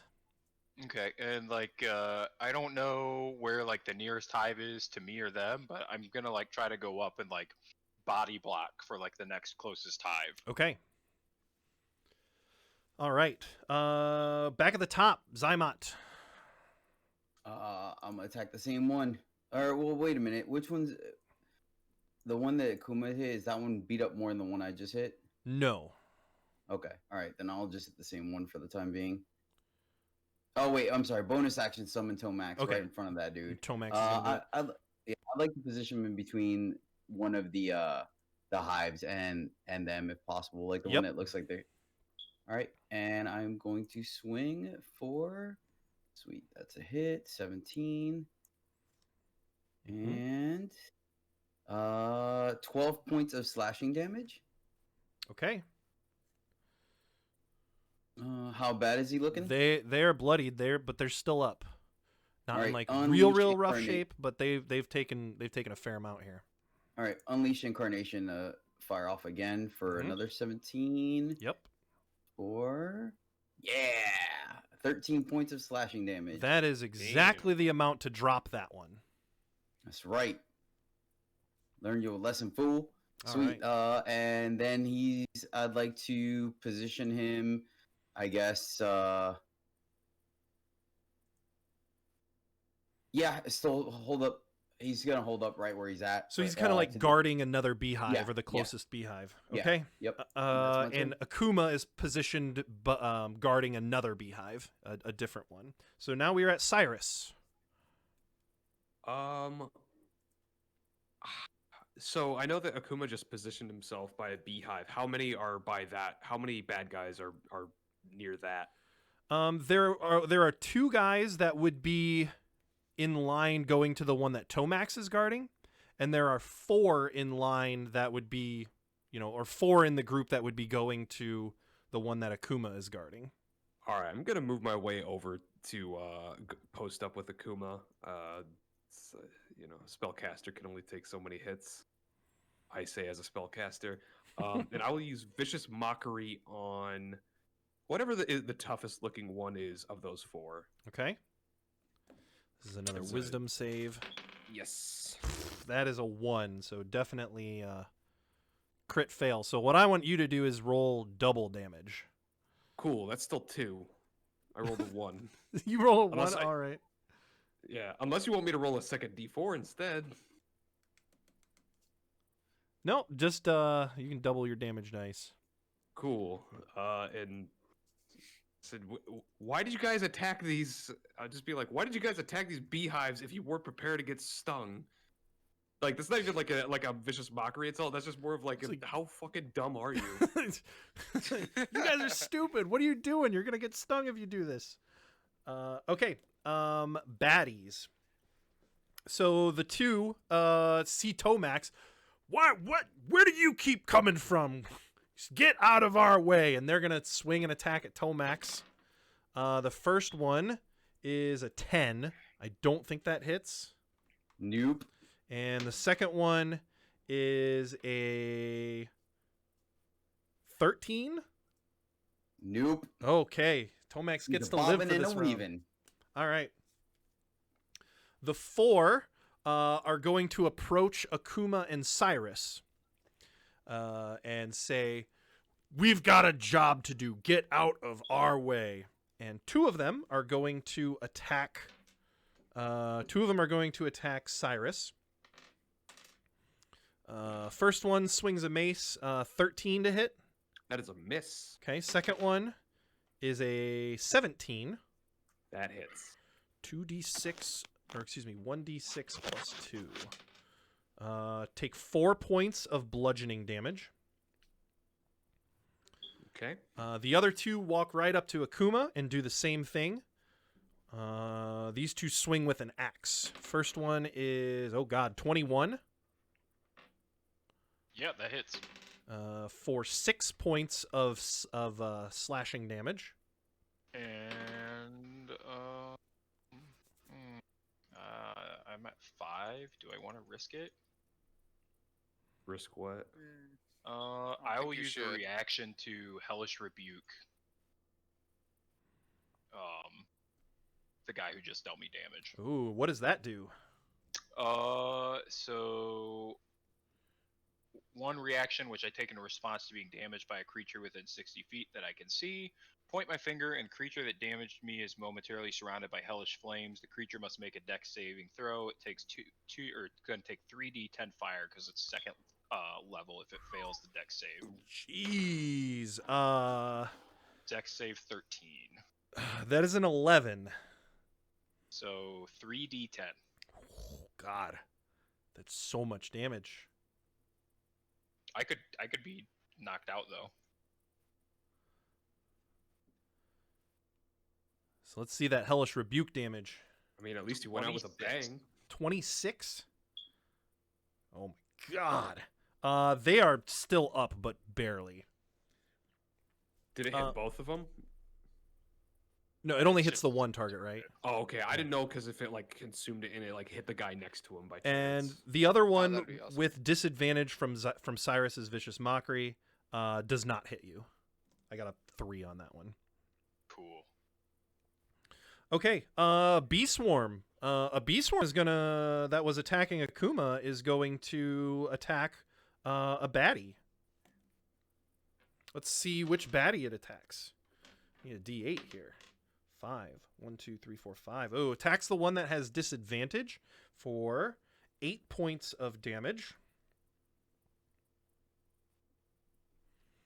The other two are going to attack someone randomly.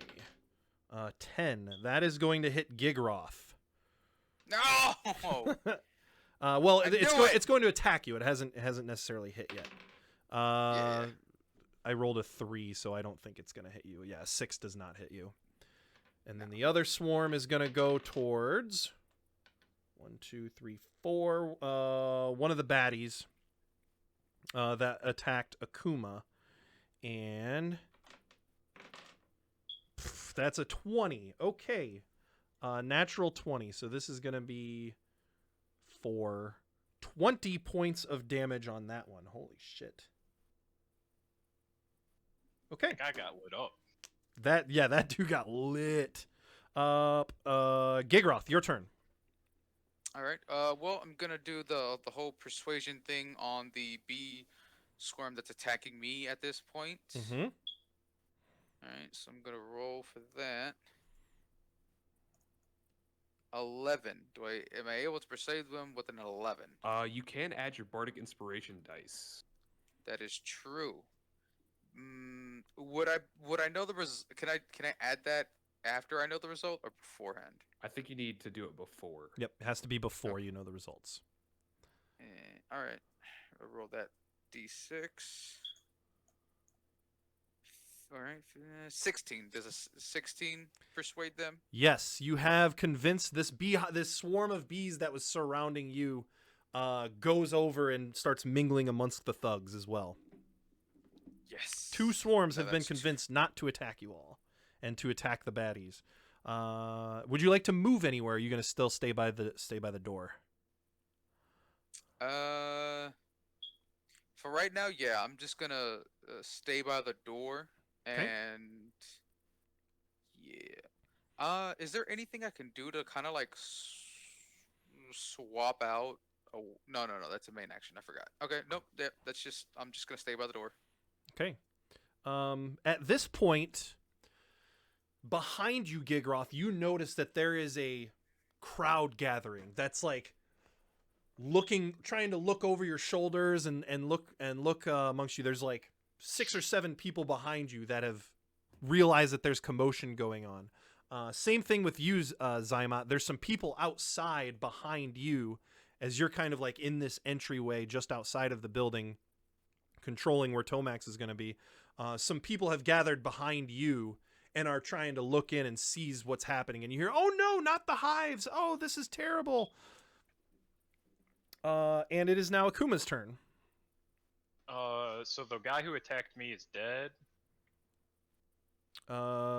Yes. No. The one that you hellish rebuked is almost dead. Okay. So I'm gonna cast magic missiles at 2nd level. Mhm. First dart targeting him, Okay. and that's 3 damage. That does not kill him. Second dart, 5 damage. That does kill him. All right, and the last 2 darts at the other guy in front of me who has disadvantage. Okay. If that doesn't matter. So 3 and 5. So 8 damage total on him. Okay.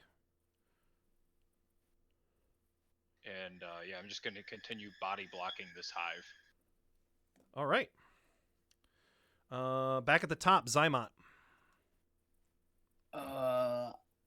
Zymot will kind of like bow up a little bit and be like, maybe you do not understand. The people of Goodmead are stronger than any of you could sabotage. They will endure. They are the lifeblood of the 10 towns. And Zymot's Tomax like, I love he's totally hamming it up for the crowd as well. Just like, Goodmead is so good. I love this group of people. You're not going to destroy him. Just like totally rallying the crowd. you can try your best, but you will not thwart the spirit of Goodmead. Love it.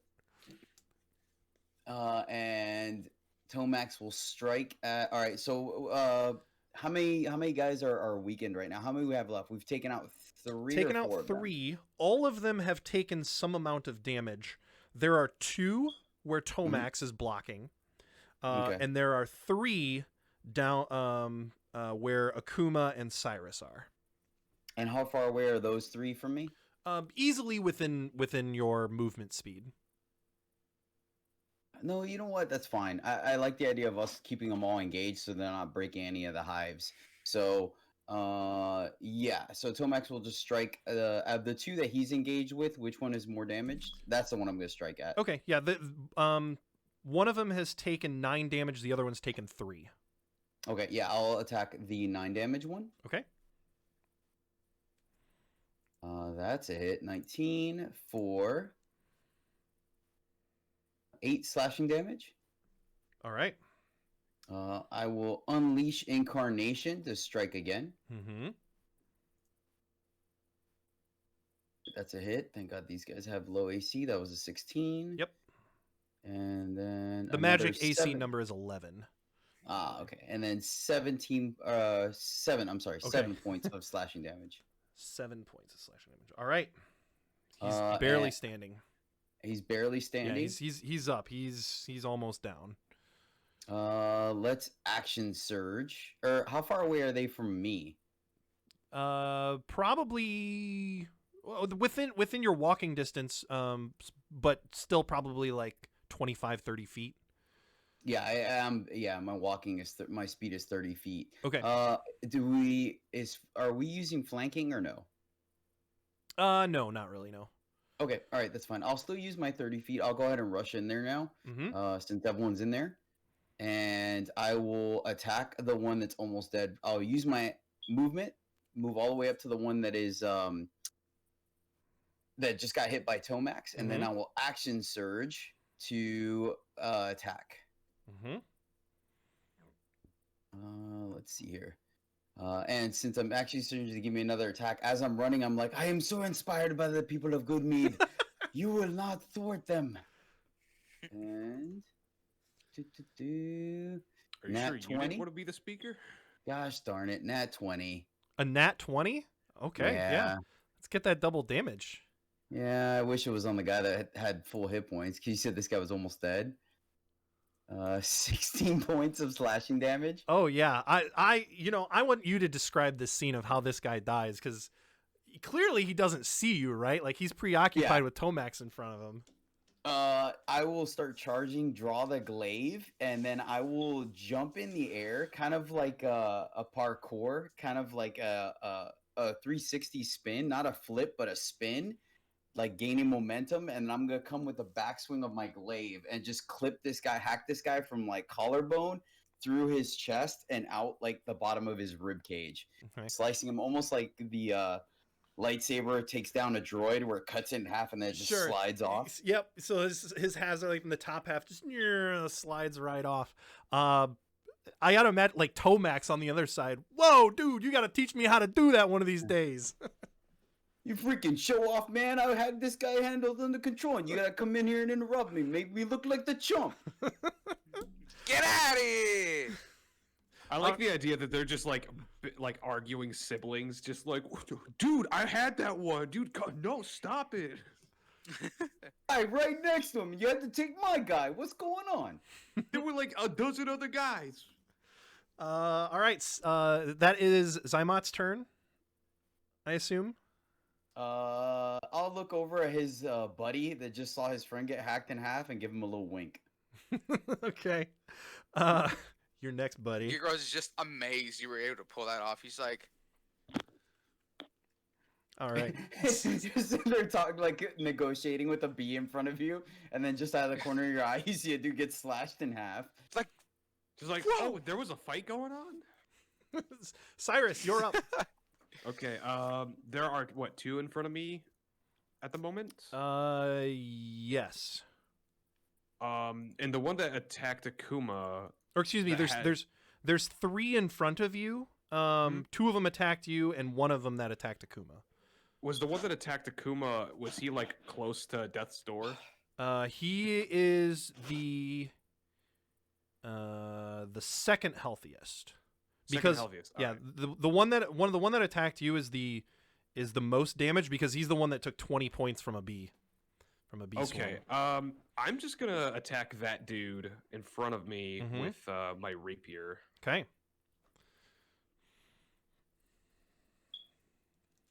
That is a 24. That's a hit. That is 10 damage.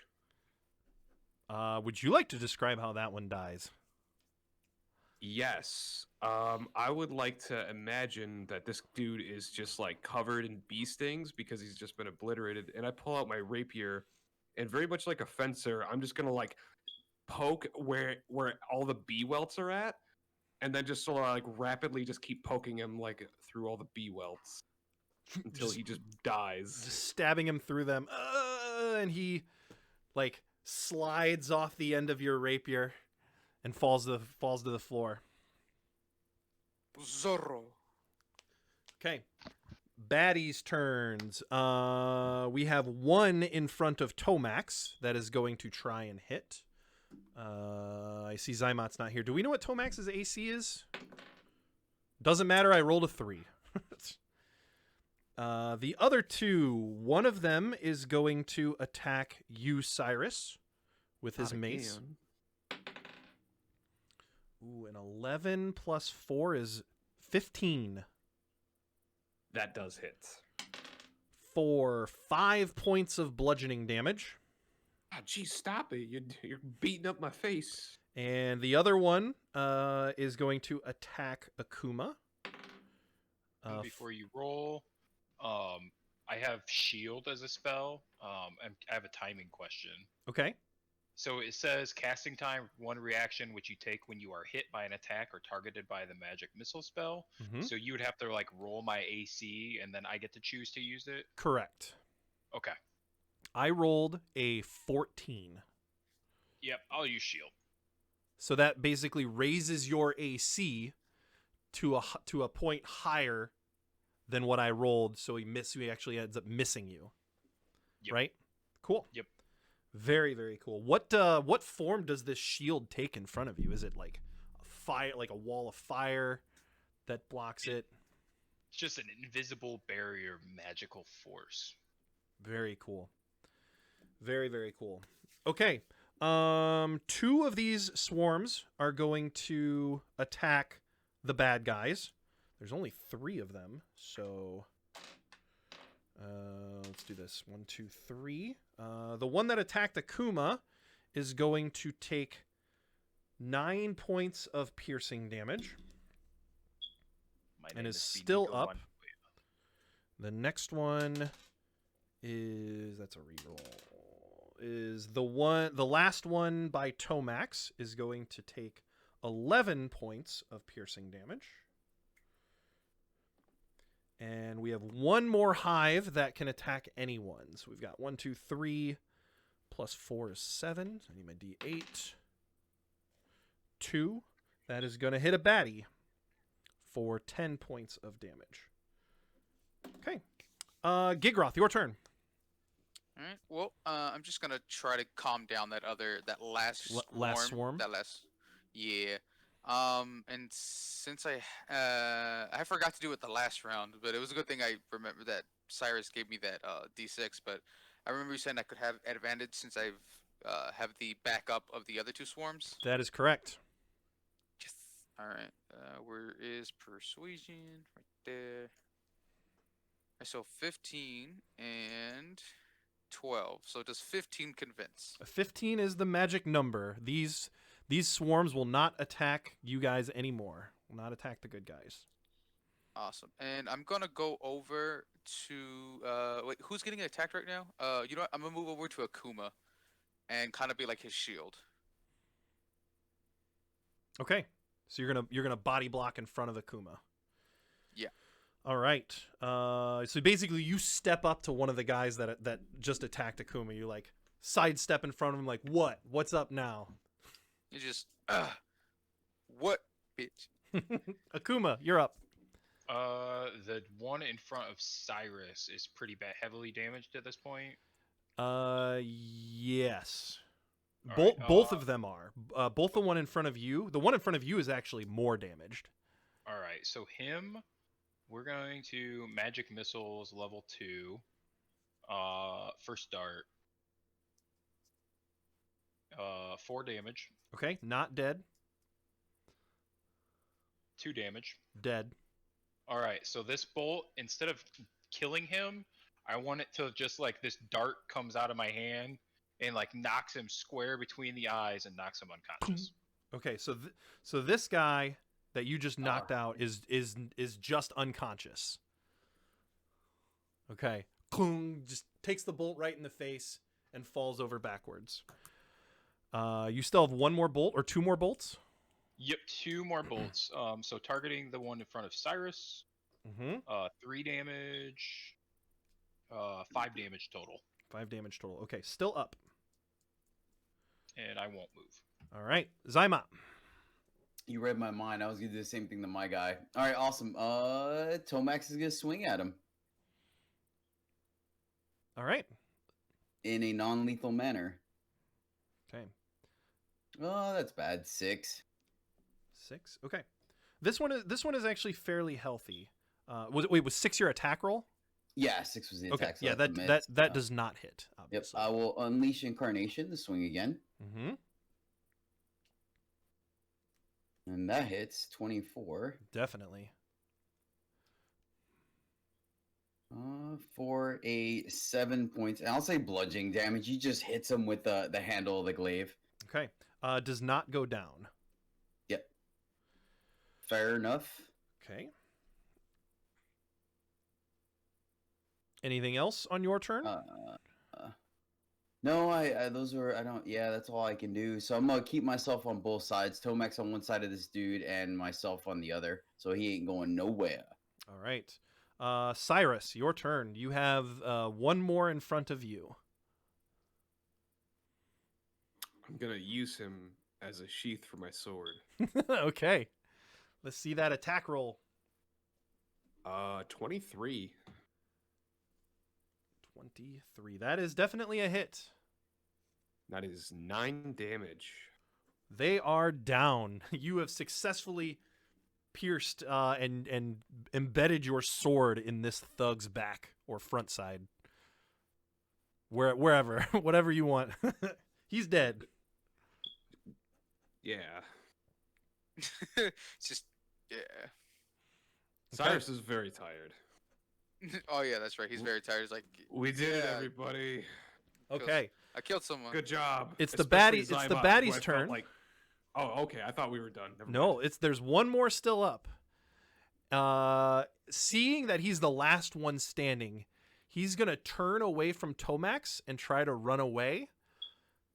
But the 3 swarms of bees all converge on him and just mob this guy. Gets covered in bees, and ends up. As Yeah, that's happening, I'm just Gigross gonna say, "Go, my pretties, fly!"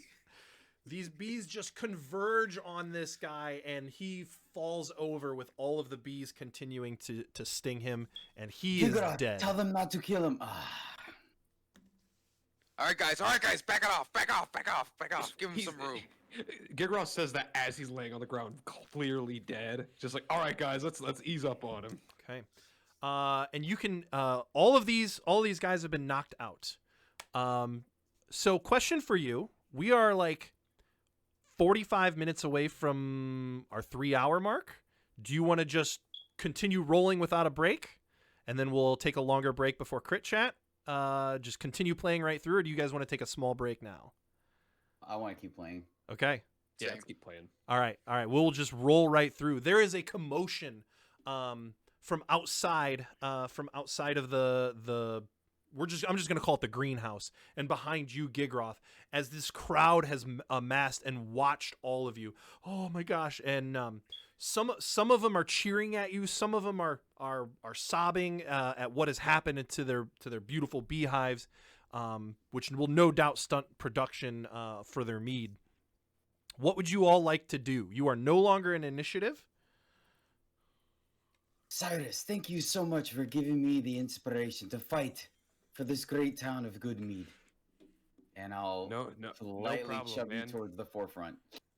No problem, man. I just want to say I'm honored that you were so inspired because you killed it there in that fight. You were definitely like just crushing heads.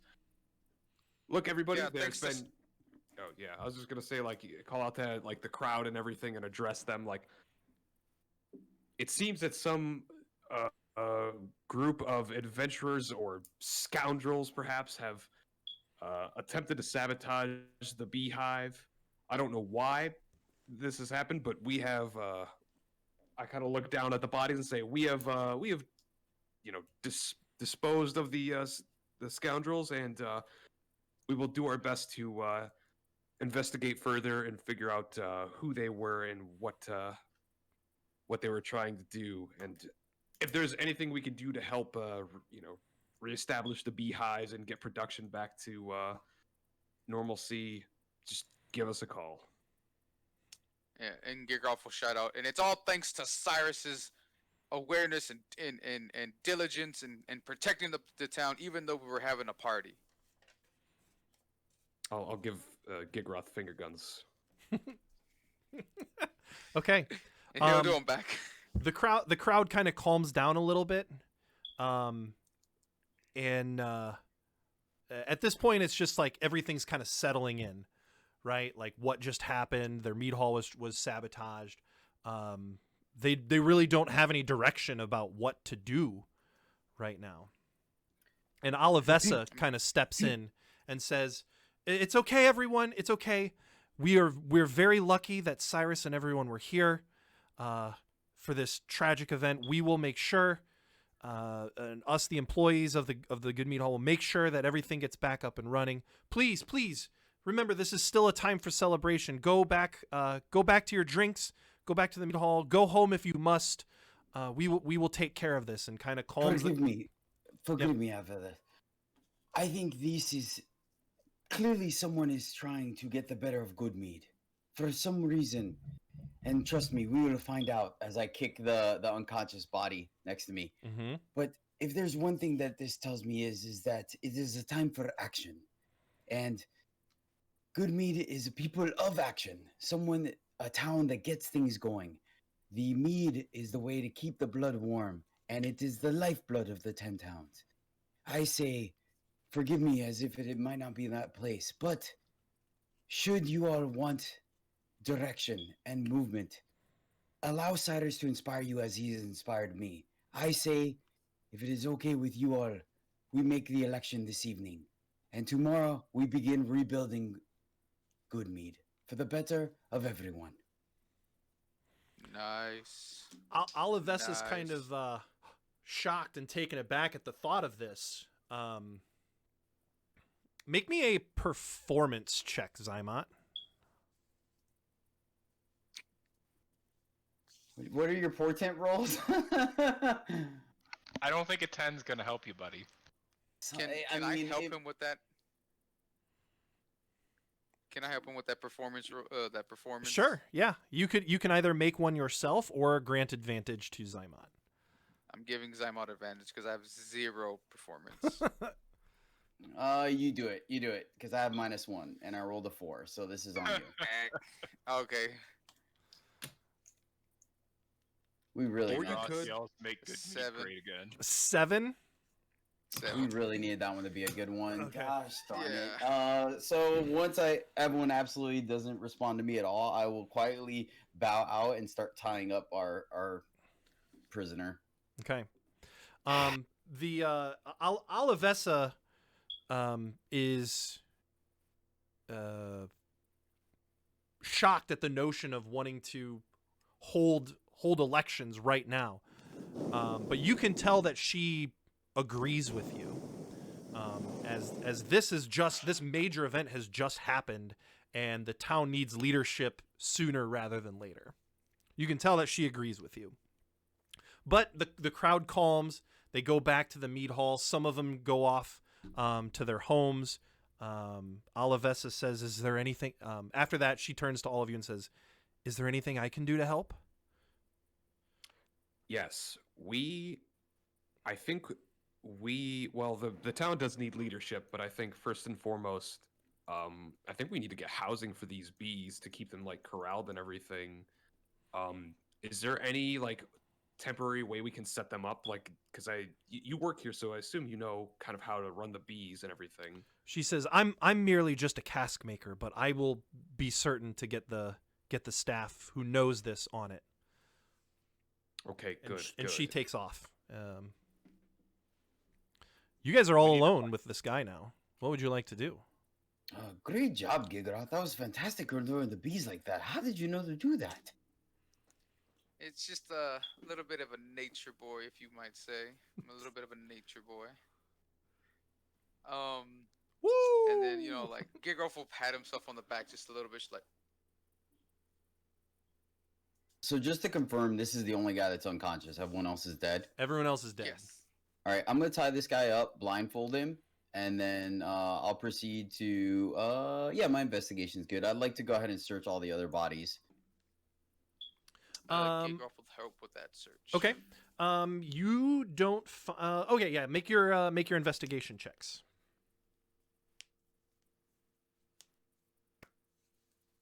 Mother, nat 20. 18. Okay. Such garbage, man. You are able you're able to find these simple weapons that they had. They find some crossbows on them as well. A total of 6 crossbows, 4 axes, 4 maces is the weapons they had on them. Obviously, they're cold weather gear. But you also, on some of them, actually not even some, 2 of them, you can see a tattoo. You find a tattoo underneath their sleeve on the underside of their forearm is a tattoo of a winged snake. Is that the Zentarum? Sure is. Okay. I thought so. I'll just shout it out like, hey guys, this guy, he has a winged snake on his tattoo on his arm. Do y'all know what that means? The unconscious one does not have this marking. So it's possible that the two that have the tattoo are Xantarm and the rest are just like grunts or something. Just some mercenaries that he hired on for this gig. That or they just haven't gotten their tattoos yet. Because I would assume that an organization like them, like you would need to go through like almost like what is it, a Initiation. there you go, initiation, and this could have been their Initiation. initiation. So can we take this guy somewhere to like a tree or something and like I want to like hang him upside down while we Bro, interrogate him? Real quick, Nick, when everyone was dispersing and stuff, like back into the inn and stuff, was there anyone that left towards the woodcutter's place in a hurry?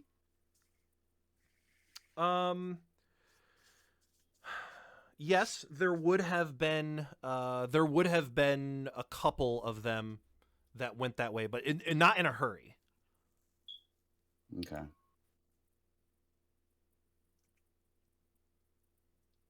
All right. Yeah, I mean, we can take him back to our room if you guys want. Oh, I was gonna suggest why not do it here with the bees, and I tell the bees, yeah, just kind of give him a little initiative if he doesn't want to talk. You know what I'm saying? Like a little buzz here, a little buzz there. Yeah. Little I would say let's. because Alvessa said she was gonna go get people to help with the corral the bees and everything, that she's probably gonna come back, and I don't want to have that be a public display of us interrogating this guy. So let's take him back up to our room. Yeah. I think that seems like the safest thing to do. All right. Well, I'll carry him up there, but we're probably gonna have to like let people know, like, hey, well, because I'm assuming people are still gonna be in the mead hall. If we take them up to the room, they're like, hey, is that guy that just one of those guys that just made the whole mess with the greenhouse? And they might want to Yeah. be a little nosy. Yeah. We tell him, yeah, that's exactly what it is. We're gonna go acquire some information. Information. If only Sebastian were here. Yeah, let's take the body upstairs. Unless there's All right. any objections. Confirmation. Okay. Yeah. No one pays you any. Never mind. As you take this body through the mead hall, there's maybe a dozen or so people still in the mead hall. Everyone's just kind of like freaked out about this thing. It's definitely not as revelrous, if is that a word, as it was before. As you take this guy up the steps to your room. Why don't you guys go up there and I'll kind of go down to the few that are in the meat hall and sort of address everyone to try and kind of get like a feel for the situation and trying to maybe like try and get people to like, hey, let's calm everybody down, sort of like hear them out and sort of like assure everyone that we've got things under control. Salutations. I was gonna suggest that I would be posted kind of like the stairs where like no one could come up, but then I'm also got an eye on Cyrus just in case someone might come by and try to mess with Cyrus. I mean, because they obviously just mess with the bees, so you don't know. You never know. Mm-hmm. Sure, if you want to stay down for that, that works. Yeah, I will kind of like go in, as they go up to the room with the body, I will sort of like walk out to the crowd and be like, this is turned out to be a little bit of a tough night, everyone. I appreciate everyone sort of sticking around, and I appreciate God damn it. I'll just make some generic speech trying to like reassure everyone that everything's okay, sort of try and like maybe talk to some of them, sort of like hear them out, as I'm sure they're a little bit rattled, try and be a little bit understanding to that. Yep. They just kind of nod their head in agreement and allow you to do whatever you need to do.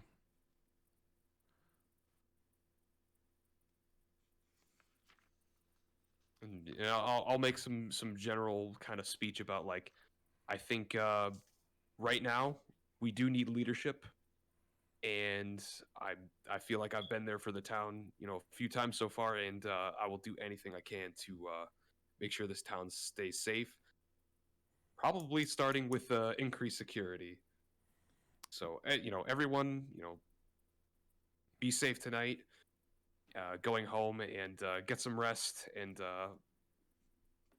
we'll talk more tomorrow. Okay. Yep. They disperse and go home. All that's left at the mead hall is staff.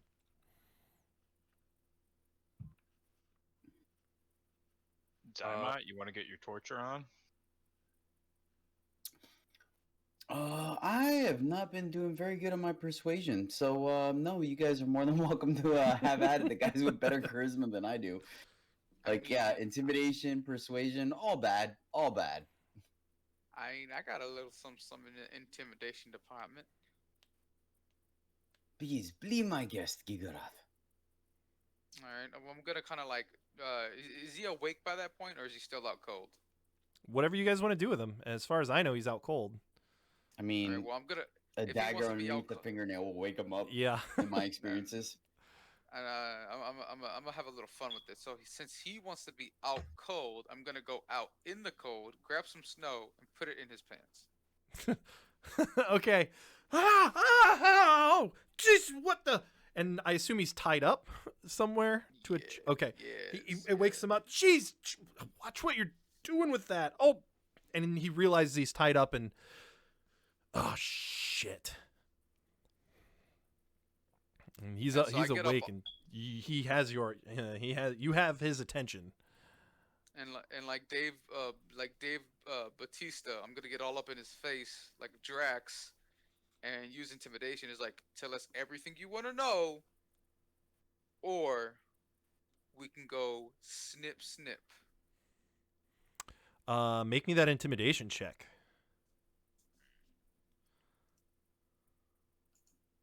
Jesus, are you serious? 11. 11. What? What do you want to know? What?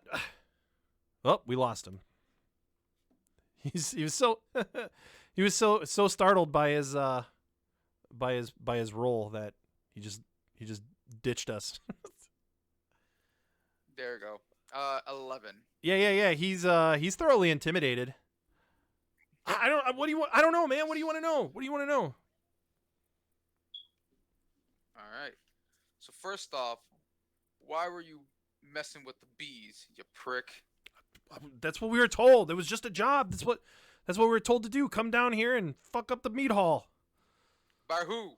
By who? The guy head guy over in Targos. The speaker. What head guy? The speaker? Interesting. And what about those guys with the tattoos? What about them? The tattoos? I don't know about no guys with tattoos. What are you talking about? I don't know, man. Can I slap him real quick? Sure. Without knocking him out. Just like a quick slap. Like, don't lie to me. I'm not lying, man. I don't know. I was like, Make me listen here, buddy. make me an insight check. Alright.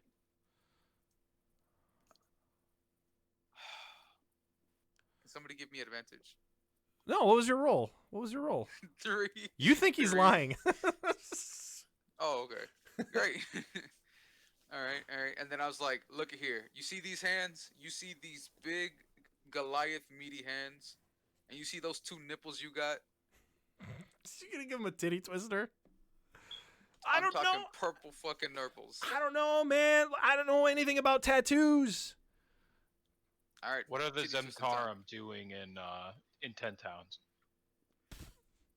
I don't know. I mean, I've heard rumors that Zentarum are here, but I don't know anything about that. Can I make an insight check? Sure. 19. You think this guy's telling the truth? Hey, Gigroff, I don't think this guy knows what he was doing. All right. So like, okay. So I'll ask him this. All right. So you said the speaker from Targos hired you to do this, right? Is that what you Yeah, said? man. All right. So what is your affiliation? What are you? just a regular standby? What were you doing before all this? Just a hired hand, man. People need adventurers. People need muscle to move stuff. I'm just a hired hand. So how'd you know the rest of your party? I didn't. Most of us, a couple of the guys knew each other, but I didn't know them. Had you ever seen them around before? I mean, we're all from Targos, so like Where did you all meet up at? we were contacted by what's the guy's name? We were contacted by Scott, the militia leader, and he said he had a job for us, and we all met in Targos, and all met there, and told to come over here. Where exactly did you meet in So Targos? wait, the militia leader? So we haven't met that guy yet, right? Or was that the guy that was with? The tiefling in armor. Yep. Oh yeah. Okay. So all right. I don't know. He contacted us and told us to meet with the speaker at his place. All right, so everything's pointing back to the speaker, huh? All right. Yeah. So it looks like that might be the point of contact between the Zentarum and 10 towns, and then it kind of disperses to subordinates. Find out if they had a point of contact here in town, or if they were just an independent move. All right. Did you have any contact here in Goodmead to let you know where the greenhouse was? Well, I Where mean, the bee house. we the bee house is pretty easy to find with all the buzzing going on. It's not a really big place, but yeah, we were supposed to come in here, smash some stuff up, and some people were gonna come in and rough us up, and then we were gonna leave. They were gonna run us out, but you guys started killing us. That sounded like it was planned. Can I make an insight check to see if he's lying? Yeah, go ahead. Does 13. somebody want to go grab Olivessa for her to hear this? What was your Sure, roll, I can- Gigroth? 13. 13? No, this guy's telling the truth. Okay. I can go do that for us. All right. So who was supposed to rough you up? I don't know, some guy named Frost or Froth or something. Frothy. I don't know. He and some loggers or something were supposed to rough us up and chase us out. Nice. Oh, score. Well, that didn't work out too well. It worked out great. You're the hero I of meant the for night. him, not for us. No, we're fine. But We thought maybe one of you were him, but then Do I even then you look started like a actually dwarf? dropping us. Hey, I didn't drop anyone. All right. That was the bees' work. All right. that's true. The toughest looking guy in our crew didn't actually like hit anyone in this entire fight. I'm somewhat of a pacifist. I'm Do a we pacifist. Pacifist. so I'll pass you my fist. Is Alvessa is she like back yet from wherever she went off to? Who went and got Olivessa? Zymon. Zymot did. Okay, yeah, yeah, you can bring her back. And she says, had- "What's all this about?"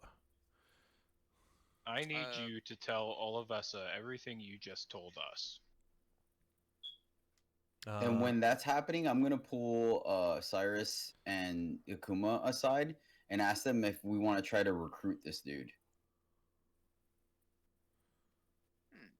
Okay. Double agent. Yeah, the thug says same thing. Yeah, we were hired by Nerth and Scoth, and he told us to come over here and rough up some beehives, and this Froth guy was him and his loggers were gonna kind of chase us out. It was all set up just to make him look good.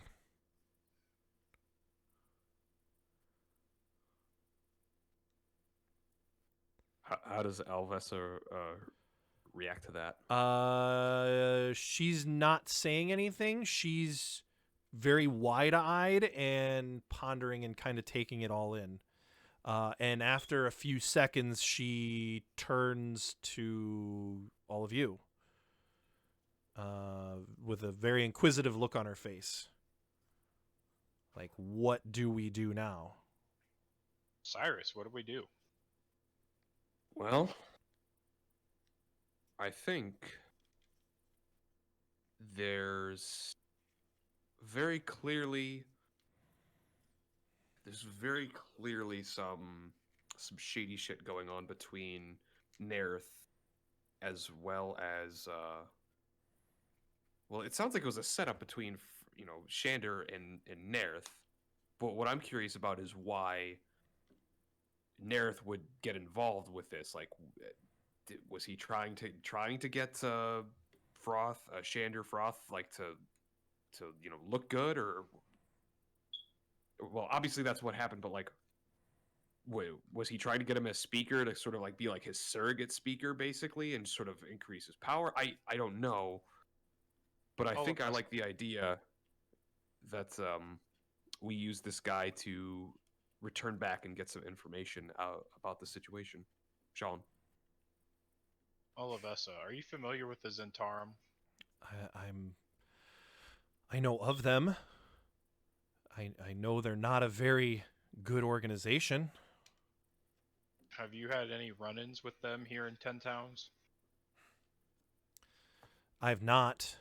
I've heard rumors that they've taken footholds in some cities or have agents amongst the folks of Ten Towns, but no more than that.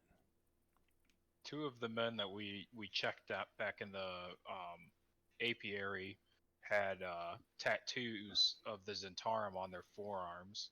This guy here claims to have not known them prior or have any knowledge of the Zentarum, and I have reason to believe him. But needless, there were Zentarum agents here tonight. Then it's true. The Zentarum have a foothold or have a presence within Ten Towns.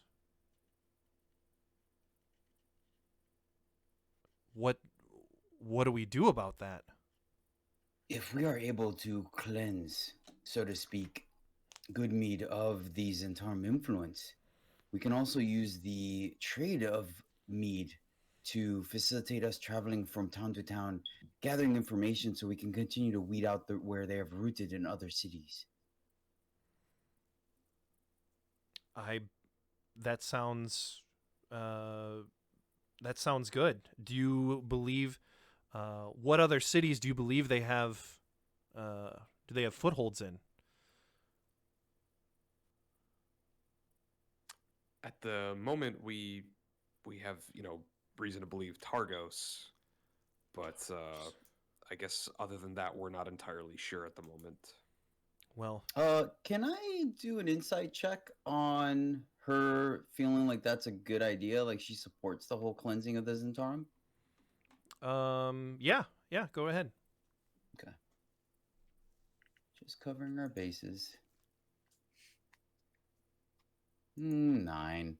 Okay. Yeah, you don't get a very good read one way or the other.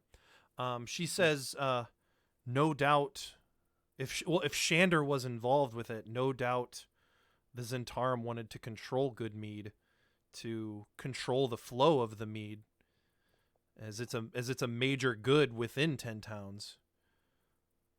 Do you know where Ferris Bueller went after the incident? Are you asking Alivessa or are you asking just in general? Olivessa. The logger.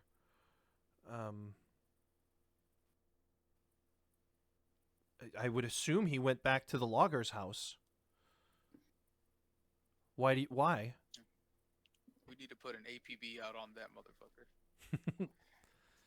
We have understanding that he was associated with Shander, and as a result would be our initial lead for information. Ooh. One of you can read thoughts, can't you? No, that's Scala. Oh gosh, darn it! I was like, can we just be level 7 characters instead? Well, yeah, Make because our- what I our was campaign thinking what I was thinking is we can make a copy of the Zentarum tattoo, right, and then bring in each logger, and read their mind, and then show them the photo real quick. And even though their face can hide it, their brain's gonna think about it, and we can identify. You know what I mean? So if they're like, "Oh crap, Oh, that's the okay. Zentarum," or "What the hell is that?" Because we don't know how many of the loggers are in on this. You know what I mean?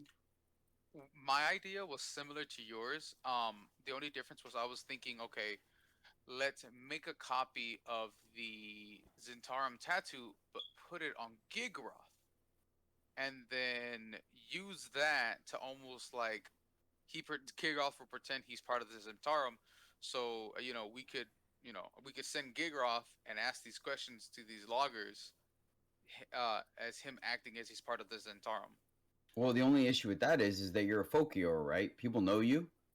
Yeah, You're also about- pretty associated with us at the moment, I and could it seems like use- but I mean, Yeah, like it would someone just could be get the like wrong to idea. Yeah, but I'm just saying, like, for the loggers, like, it wouldn't be something like I was like out in the open. You know what I mean? yeah, but I think they already associate you with our group, and they're pretty certain like that we're not part of the Zentarum. Is what I'm saying. Is I think they would Gotcha. like pretty Okay. quickly whiff that out. What were we gonna say, Akuma? What if I use disguise self to make myself look like one of these party members in minor illusion, give myself like the Zentarum tattoo on my forearm? Mm-hmm. I'll Mm-hmm. run over to Ferris Bueller's house, like pound on the back door, like urgently for him to like let me in. You guys could follow me there to like back me up if anything happens. And we can try to get some honest, like earnest information that way without like duress. I think that's a That is- fantastic idea. I was gonna say I 100% agree with that. That's a solid plan.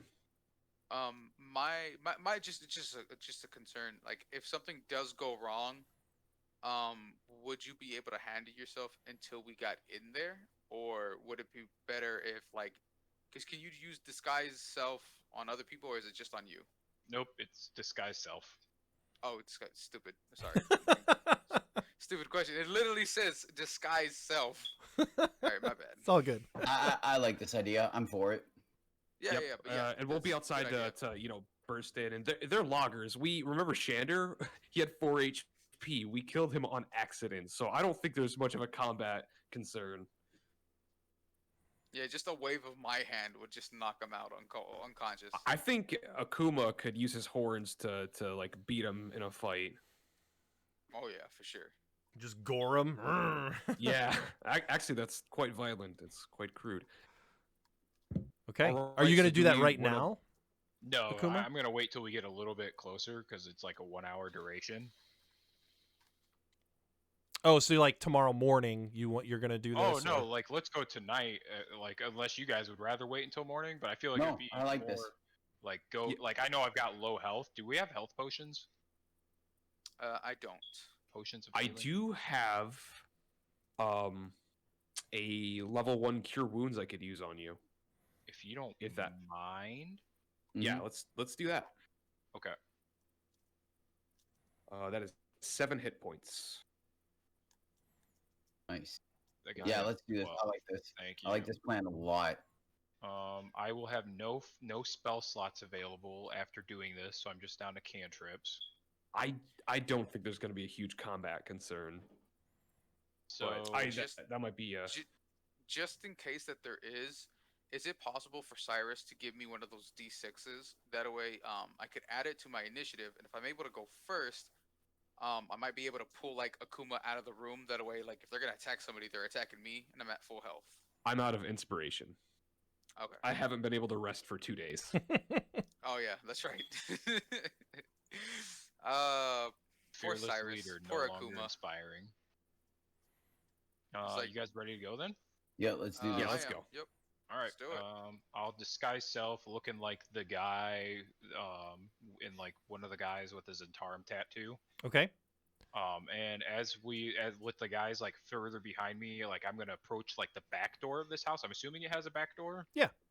And like I'm gonna, pound on the door. Like, hey, let me in, let me in. There's a person not named Ferris opens the door, a dwarf, and says, "Hello." Hey, Like- you like were op- supposed to meet us. Like opens it up a crack. I'm gonna like push the door open and like barge in and like roll over like Hey, on the hey, floor. watch, acting watch like, it, buddy. Watch it, buddy. What's wrong? and I'll like pull up my sleeve to like show the Zentarum tattoo, and be like, "What happened back at the apiary? You guys were just supposed to rough us up." You're one of them. Are you gonna react? Yeah. I was with you guys. Hey guys, one of those assholes that busted down the greenhouse is here. Huh? And then you see like in the back in another room, like the two of them stand up off of a couch and rush over to the side and grab an axe and says, "Boy, you got 2 steps to get out here, to get out of here." I guess I'm gonna turn around and run out the door. Were any of them Ferris? Yes. Okay. So Ferris was not in on it then. And they all the Oh, three of them walk out to the door and watch you take off running. All And right, they're yelling down at you. Yeah, that's right. You better get out of here.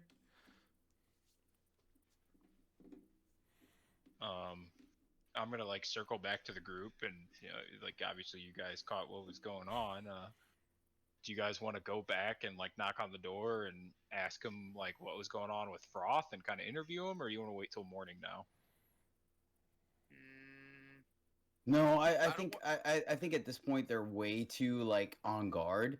I mean, it's getting really close to the point where you just need to cleanse them altogether, but I want to get as much information off of them as possible.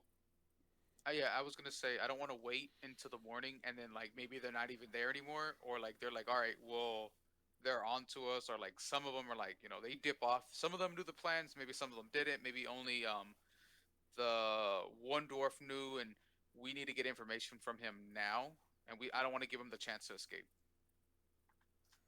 All right, do we want to go in there guns blazing and take Uh, some prisoners? mm, I will maybe say not so much as guns blazing. the concern to me is that what if they seem pretty quick to like just be like, who the fuck are you? You're not part of our deal, and scare away the Zantara member. It makes me wonder if either one or like either some or none of them are aware of like what's going on or involved. And if that's the Right. possibility, we go in there, banging down the door. That looks pretty bad for election and everything. Yeah, I I was think we should like hold off for now. Like either come back in the like either knock on the door to like do like an honest like conversation, like minimal force, or yeah. come back in the morning and still like I don't think we want to escalate at this point after like that little bit of knowledge we got that like they're not necessarily in with like maybe the like Bueller still could be in on them, but like the normal loggers aren't. So I don't think we want to confront Bueller in front of all the other loggers. Do either of our casters have a way to let us know if anyone leaves town throughout the night? I'm out of spell slots. I can do find familiar as a ritual, like Yeah, but that every. only lasts an hour, right? Yeah, it would have to be like me getting like no long rest, like staying up all night, Mm. casting it. You Do we would want to? or you would need like an alarm spell would be something like you're looking for. I don't Do we have. want to do guard watch so we still get a long rest, but we have someone watching to see if anyone leaves? I mean, who knows? This could be in our favor. Like if Bueller's pissed off about these guys, like maybe that could be a window to turn these guys back towards Goodmead and against the Zentarum. You know what I mean? Like, look, man, they tried to ruin your home, dude. They don't really care. Is that something that people want to? Yeah, That seems no, I'm good reasonable with to that. me. Yeah, I just want to go. I just don't want the. I just like I said, I don't want to give them the chance to run away or like kind of come up with an alibi, and give them time to just plan for their next thing. Like if we go up on them right now, after everything that's happened, I feel like the common person would be a little bit jumbled up in everything that's going on. So maybe we can get the information that we need out of him, and we're able to like kind of keep the other guys like not in check, but just like on the fence.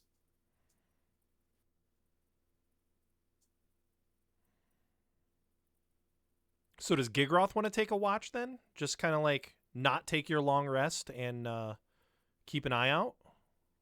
Yeah, yeah, because I'm fine. Like I don't need to, I haven't used any rage. I'm at full health, so I will definitely keep watch. Okay. While everyone else kind of turns in for the night? Mhm. Okay.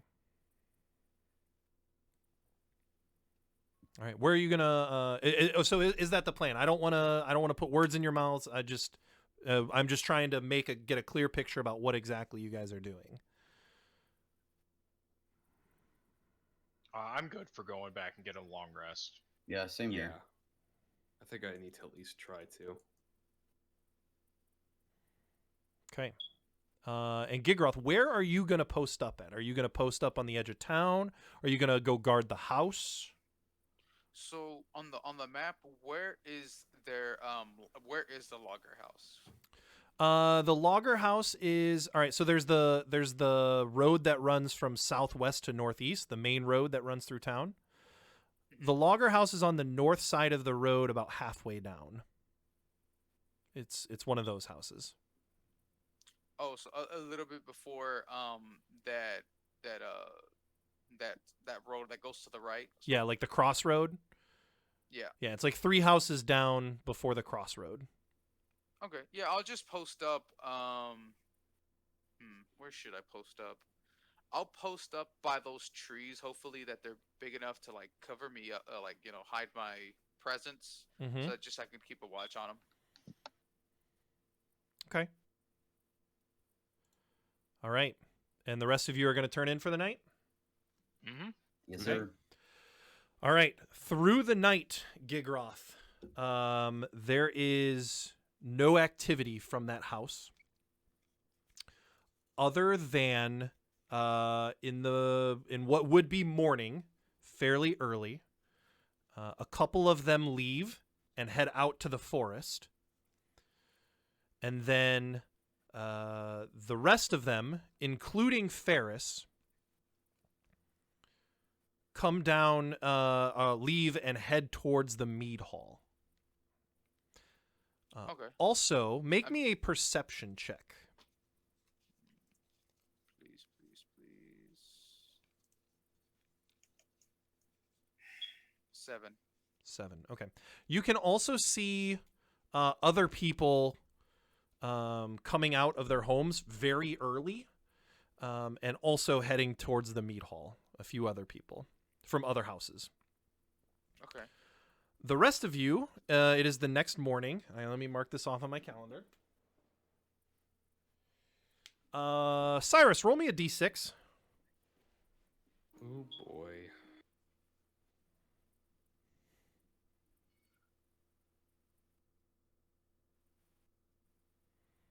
Five. 5. Okay. Kuma's so mad. Cyrus, you do not get a long rest or a rest in. You do not get the effects. You still feel like shit. No additional level of exhaustion, but you still feel like crap.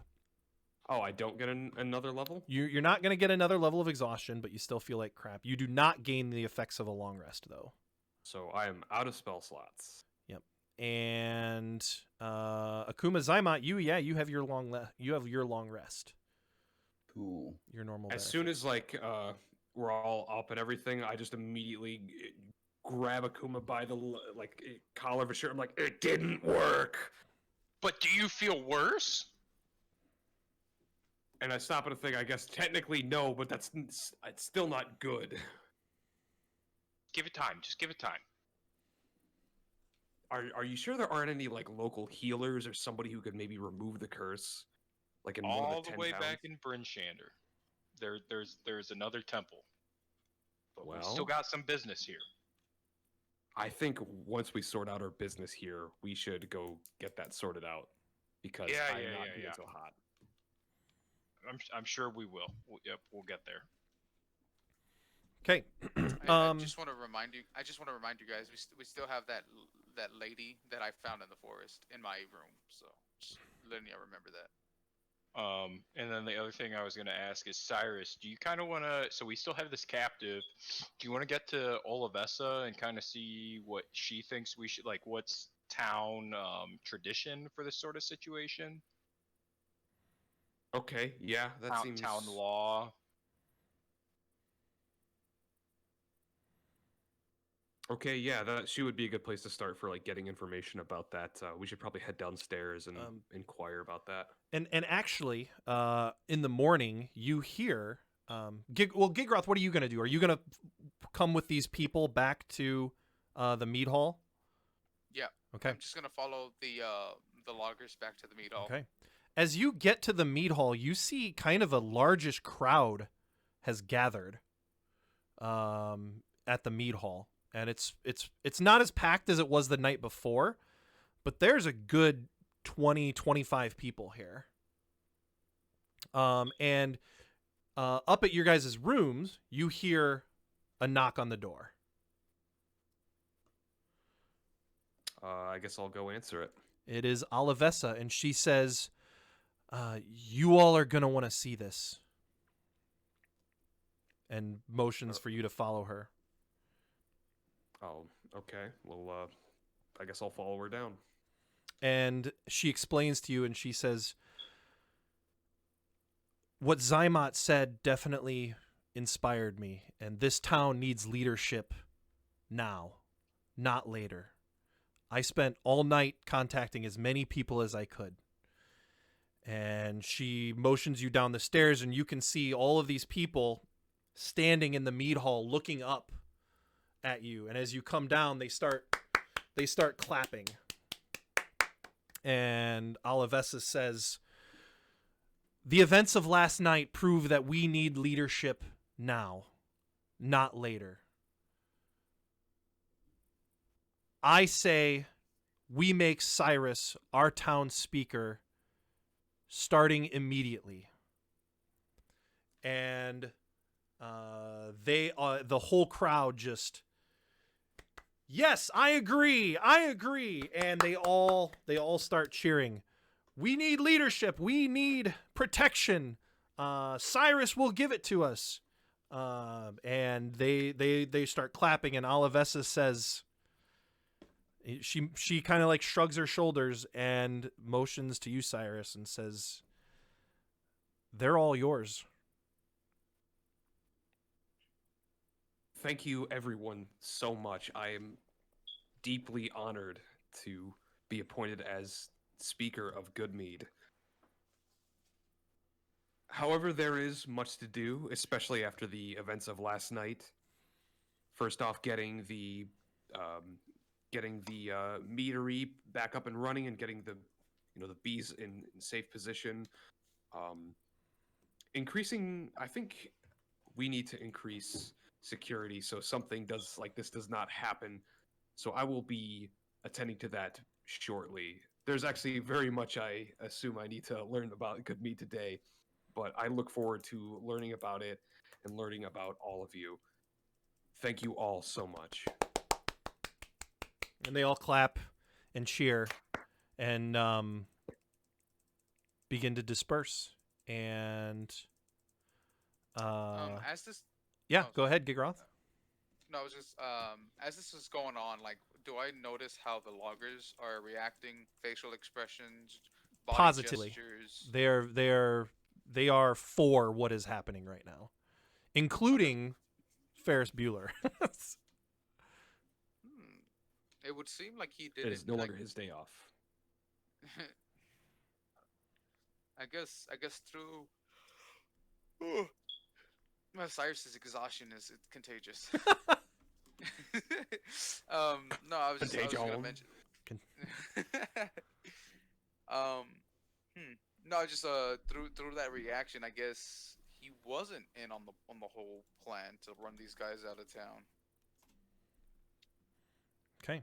Interesting. This is the perfect ending point for tonight. That's going to do it for the story, but don't go anywhere. If you're still here watching, thank you all very much. Thanks for sticking around. Please stick around some more. We're going to take a quick 5-minute break. I'm going to grab some coffee, and we're going to come back with Crit Chat. I'm sure we've got a lot to talk about tonight. So, yeah, don't go anywhere, everyone. We'll be right back in 5 minutes. Thank you all very, very much.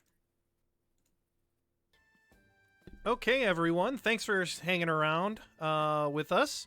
Appreciate you sticking around here. Okay. Jedi's not quite back yet, but I assume we'll be soon. Holy shit! I think this is my favorite session to date. I don't know about Certainly was an eventful one. you. Yeah. We covered a lot of yeah, ground, actually. Mm-hmm. Yes, For we did. sure. And I'm very interested in that tracker lady or trapper, not tracker, trapper. I completely lady. forgot about her. Like as soon as you like got back and we got back on with like the talent and everything, just completely forgot about her. That's all right. First off, I do want to give a shout out to Lego Ink Vial for the resubscription Prime for 6 months. But didn't you do that last week? I thought you did that last week. Anyways, regardless, That's his thank you. alt account. Yeah, could be with the same name.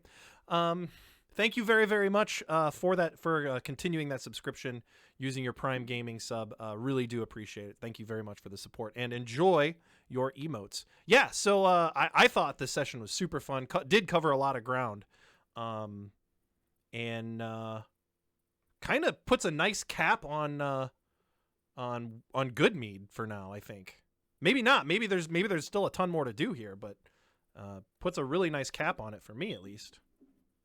Yeah, it was kind of funny. We were just talking about that. Gigaroth was saying is like, yeah. So Cyrus is gonna stay in Goodmead, and he's gonna have to roll a new character now because Cyrus stays in Goodmead as speaker.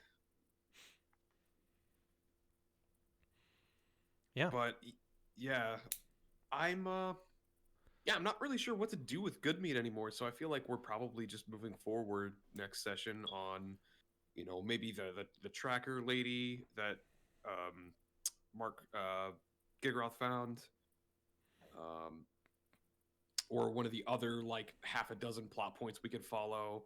We have plenty with the Xantarum we could follow, since we have a little information and that like confirmation that like with like Nerith and Scoth, and like we could try and make some kind of like plan to try and like, I don't know, weed them out maybe, or even dispose of them. So there's a lot that I could go. Going to Bryn Shander and get some curses removed seems also like an option. I vote for that. Y'all seen any Dwerger lately? There's the Dwergar leads. There are no doubt. So you'll have some things that you have to finish at the start of next session as far as your duties, or call it paperwork, call it whatever you will for being the new speaker, right?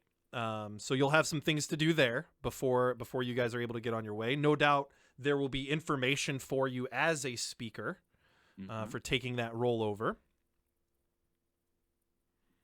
So there are even more breadcrumbs to follow now. Yeah. And then there's that old one with the whole water serpent or water monster. There's still that one too. Yep, the water serpent in Bremen. Jedi, do you think we're getting to a point where like Zymot would contact AI to like start sending like an outpost, like using your political sway with Cyrus as the new speaker for like security work here in Goodmead to like protect the apiary and the mead hall and like the traveling routes?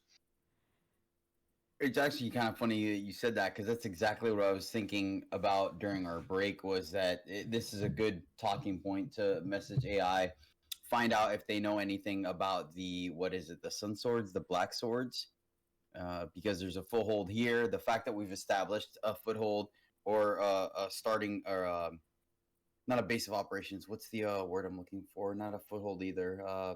Staging area Headboard. in Goodmead and stuff like that. So yeah, that's definitely something I'm going to take care of when Cyrus is handling his paperwork and whatnot. So that's funny. At least we're on the same sheet of music in that regards. Cool. Yeah, AI could definitely be a good resource for the group at this point. Yeah, I mean, I don't know what else there is to talk about. I think that pretty much covers it. Unless Was that attack in the module, or was that a homebrew from you? No, that was in the module. So the way that it plans out is if Shander was still living, what happens is that group of thugs comes into Goodmead, and then Shander and his logger buddies kind of chase him out, and that rallies the town around them for Shander to be elected. So it's more of an actual election and not just a complete one-sided swing for a player character to take over Goodmead.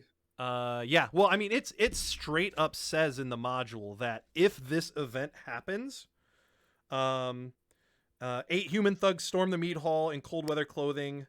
Shander and his fellow loggers confront the thugs and kick him out of town.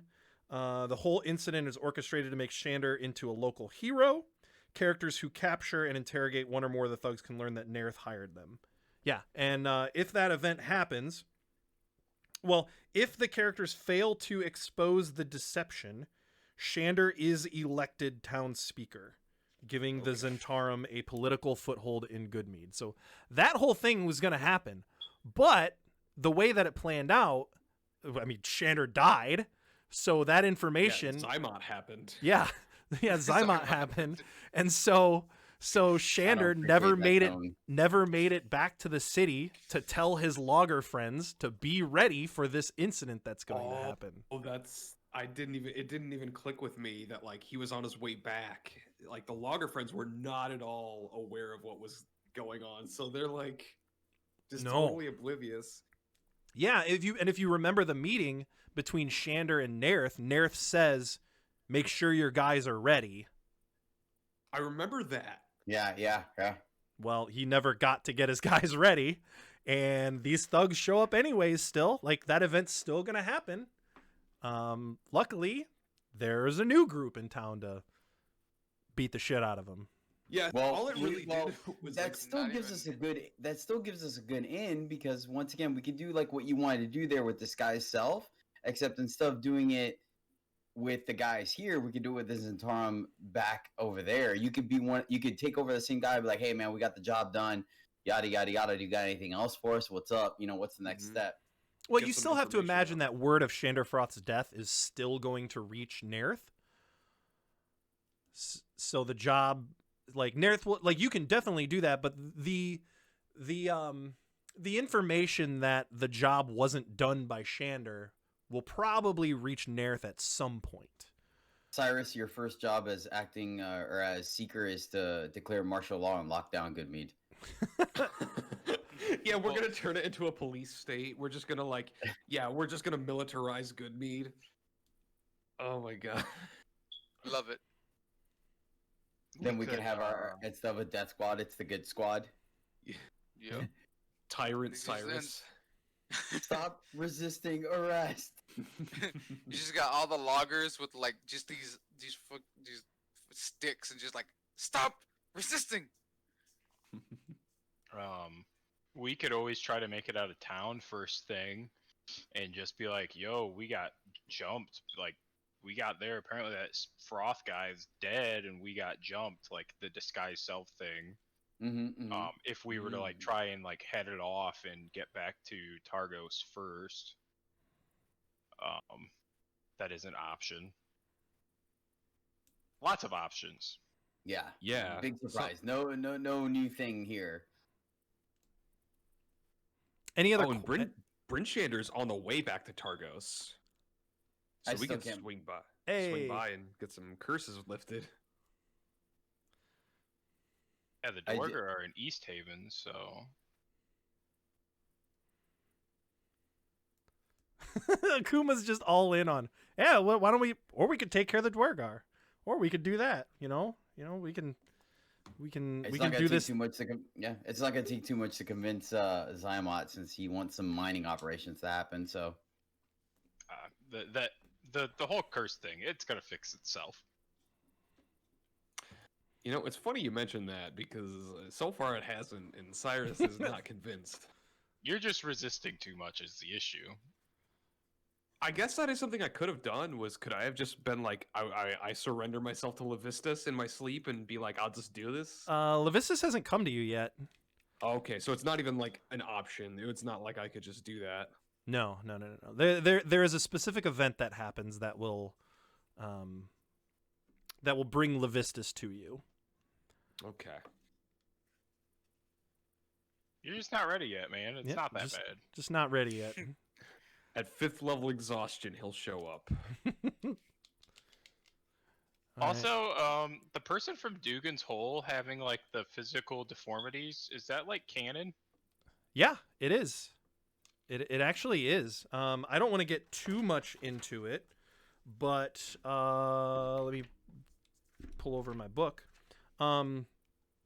Dugan's Hole is very small and insular of the 10 towns. It's like very secluded, and so the population is very, very small, and that causes a lot of like inbreeding to happen, and so there's a lot of physical deformities within that town.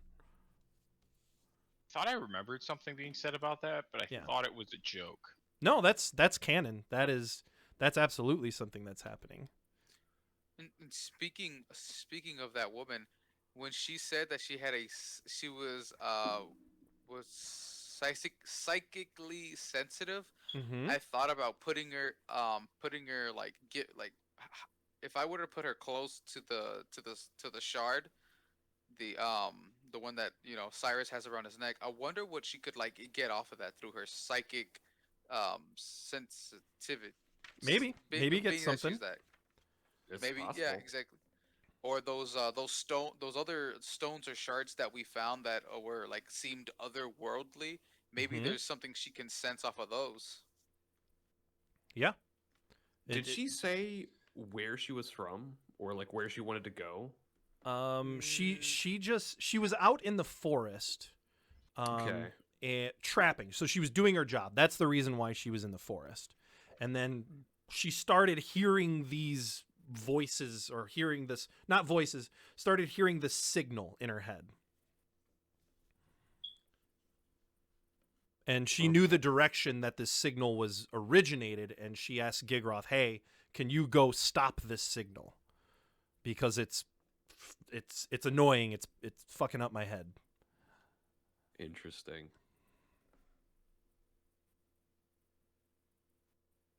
Do you guys think that's maybe gonna be our next little adventure? I mean, there's a Are there lot. Dwerger? Yeah, there are Dwerger. This lady, she has a beeper in her head that directs us to the Dwergar. We just need to follow it. Let's go. all right, we're All right. going. We're going. All right. All right. You go following Gigroth's lead? Oh god, you're gonna make me prepare for that. Oh boy, that's something totally different. Okay, either way, I will make sure to be prepared for that. I was not expecting to get to that so soon, but if that is the way that the group is going to take it, that is perfectly fine. So, okay, does anyone else have any questions? Chat, if chat has any questions, you can throw those out as well. But if not, I think that does it for the night. Yeah. Cool. Awesome. Thank you all.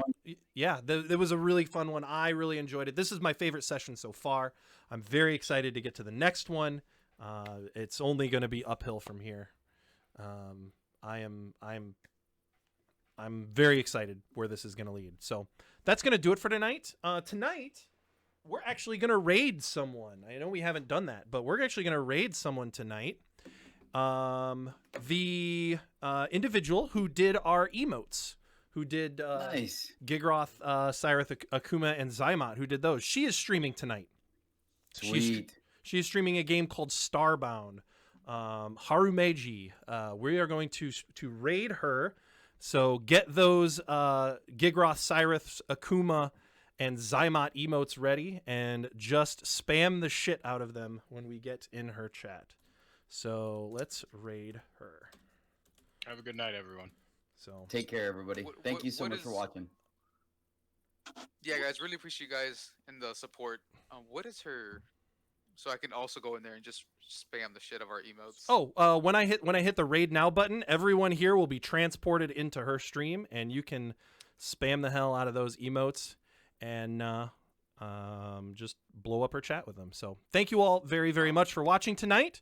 Have an excellent, excellent night, and we will see you next Monday. Good job, everyone. Good night, Have a everyone. night. Bye.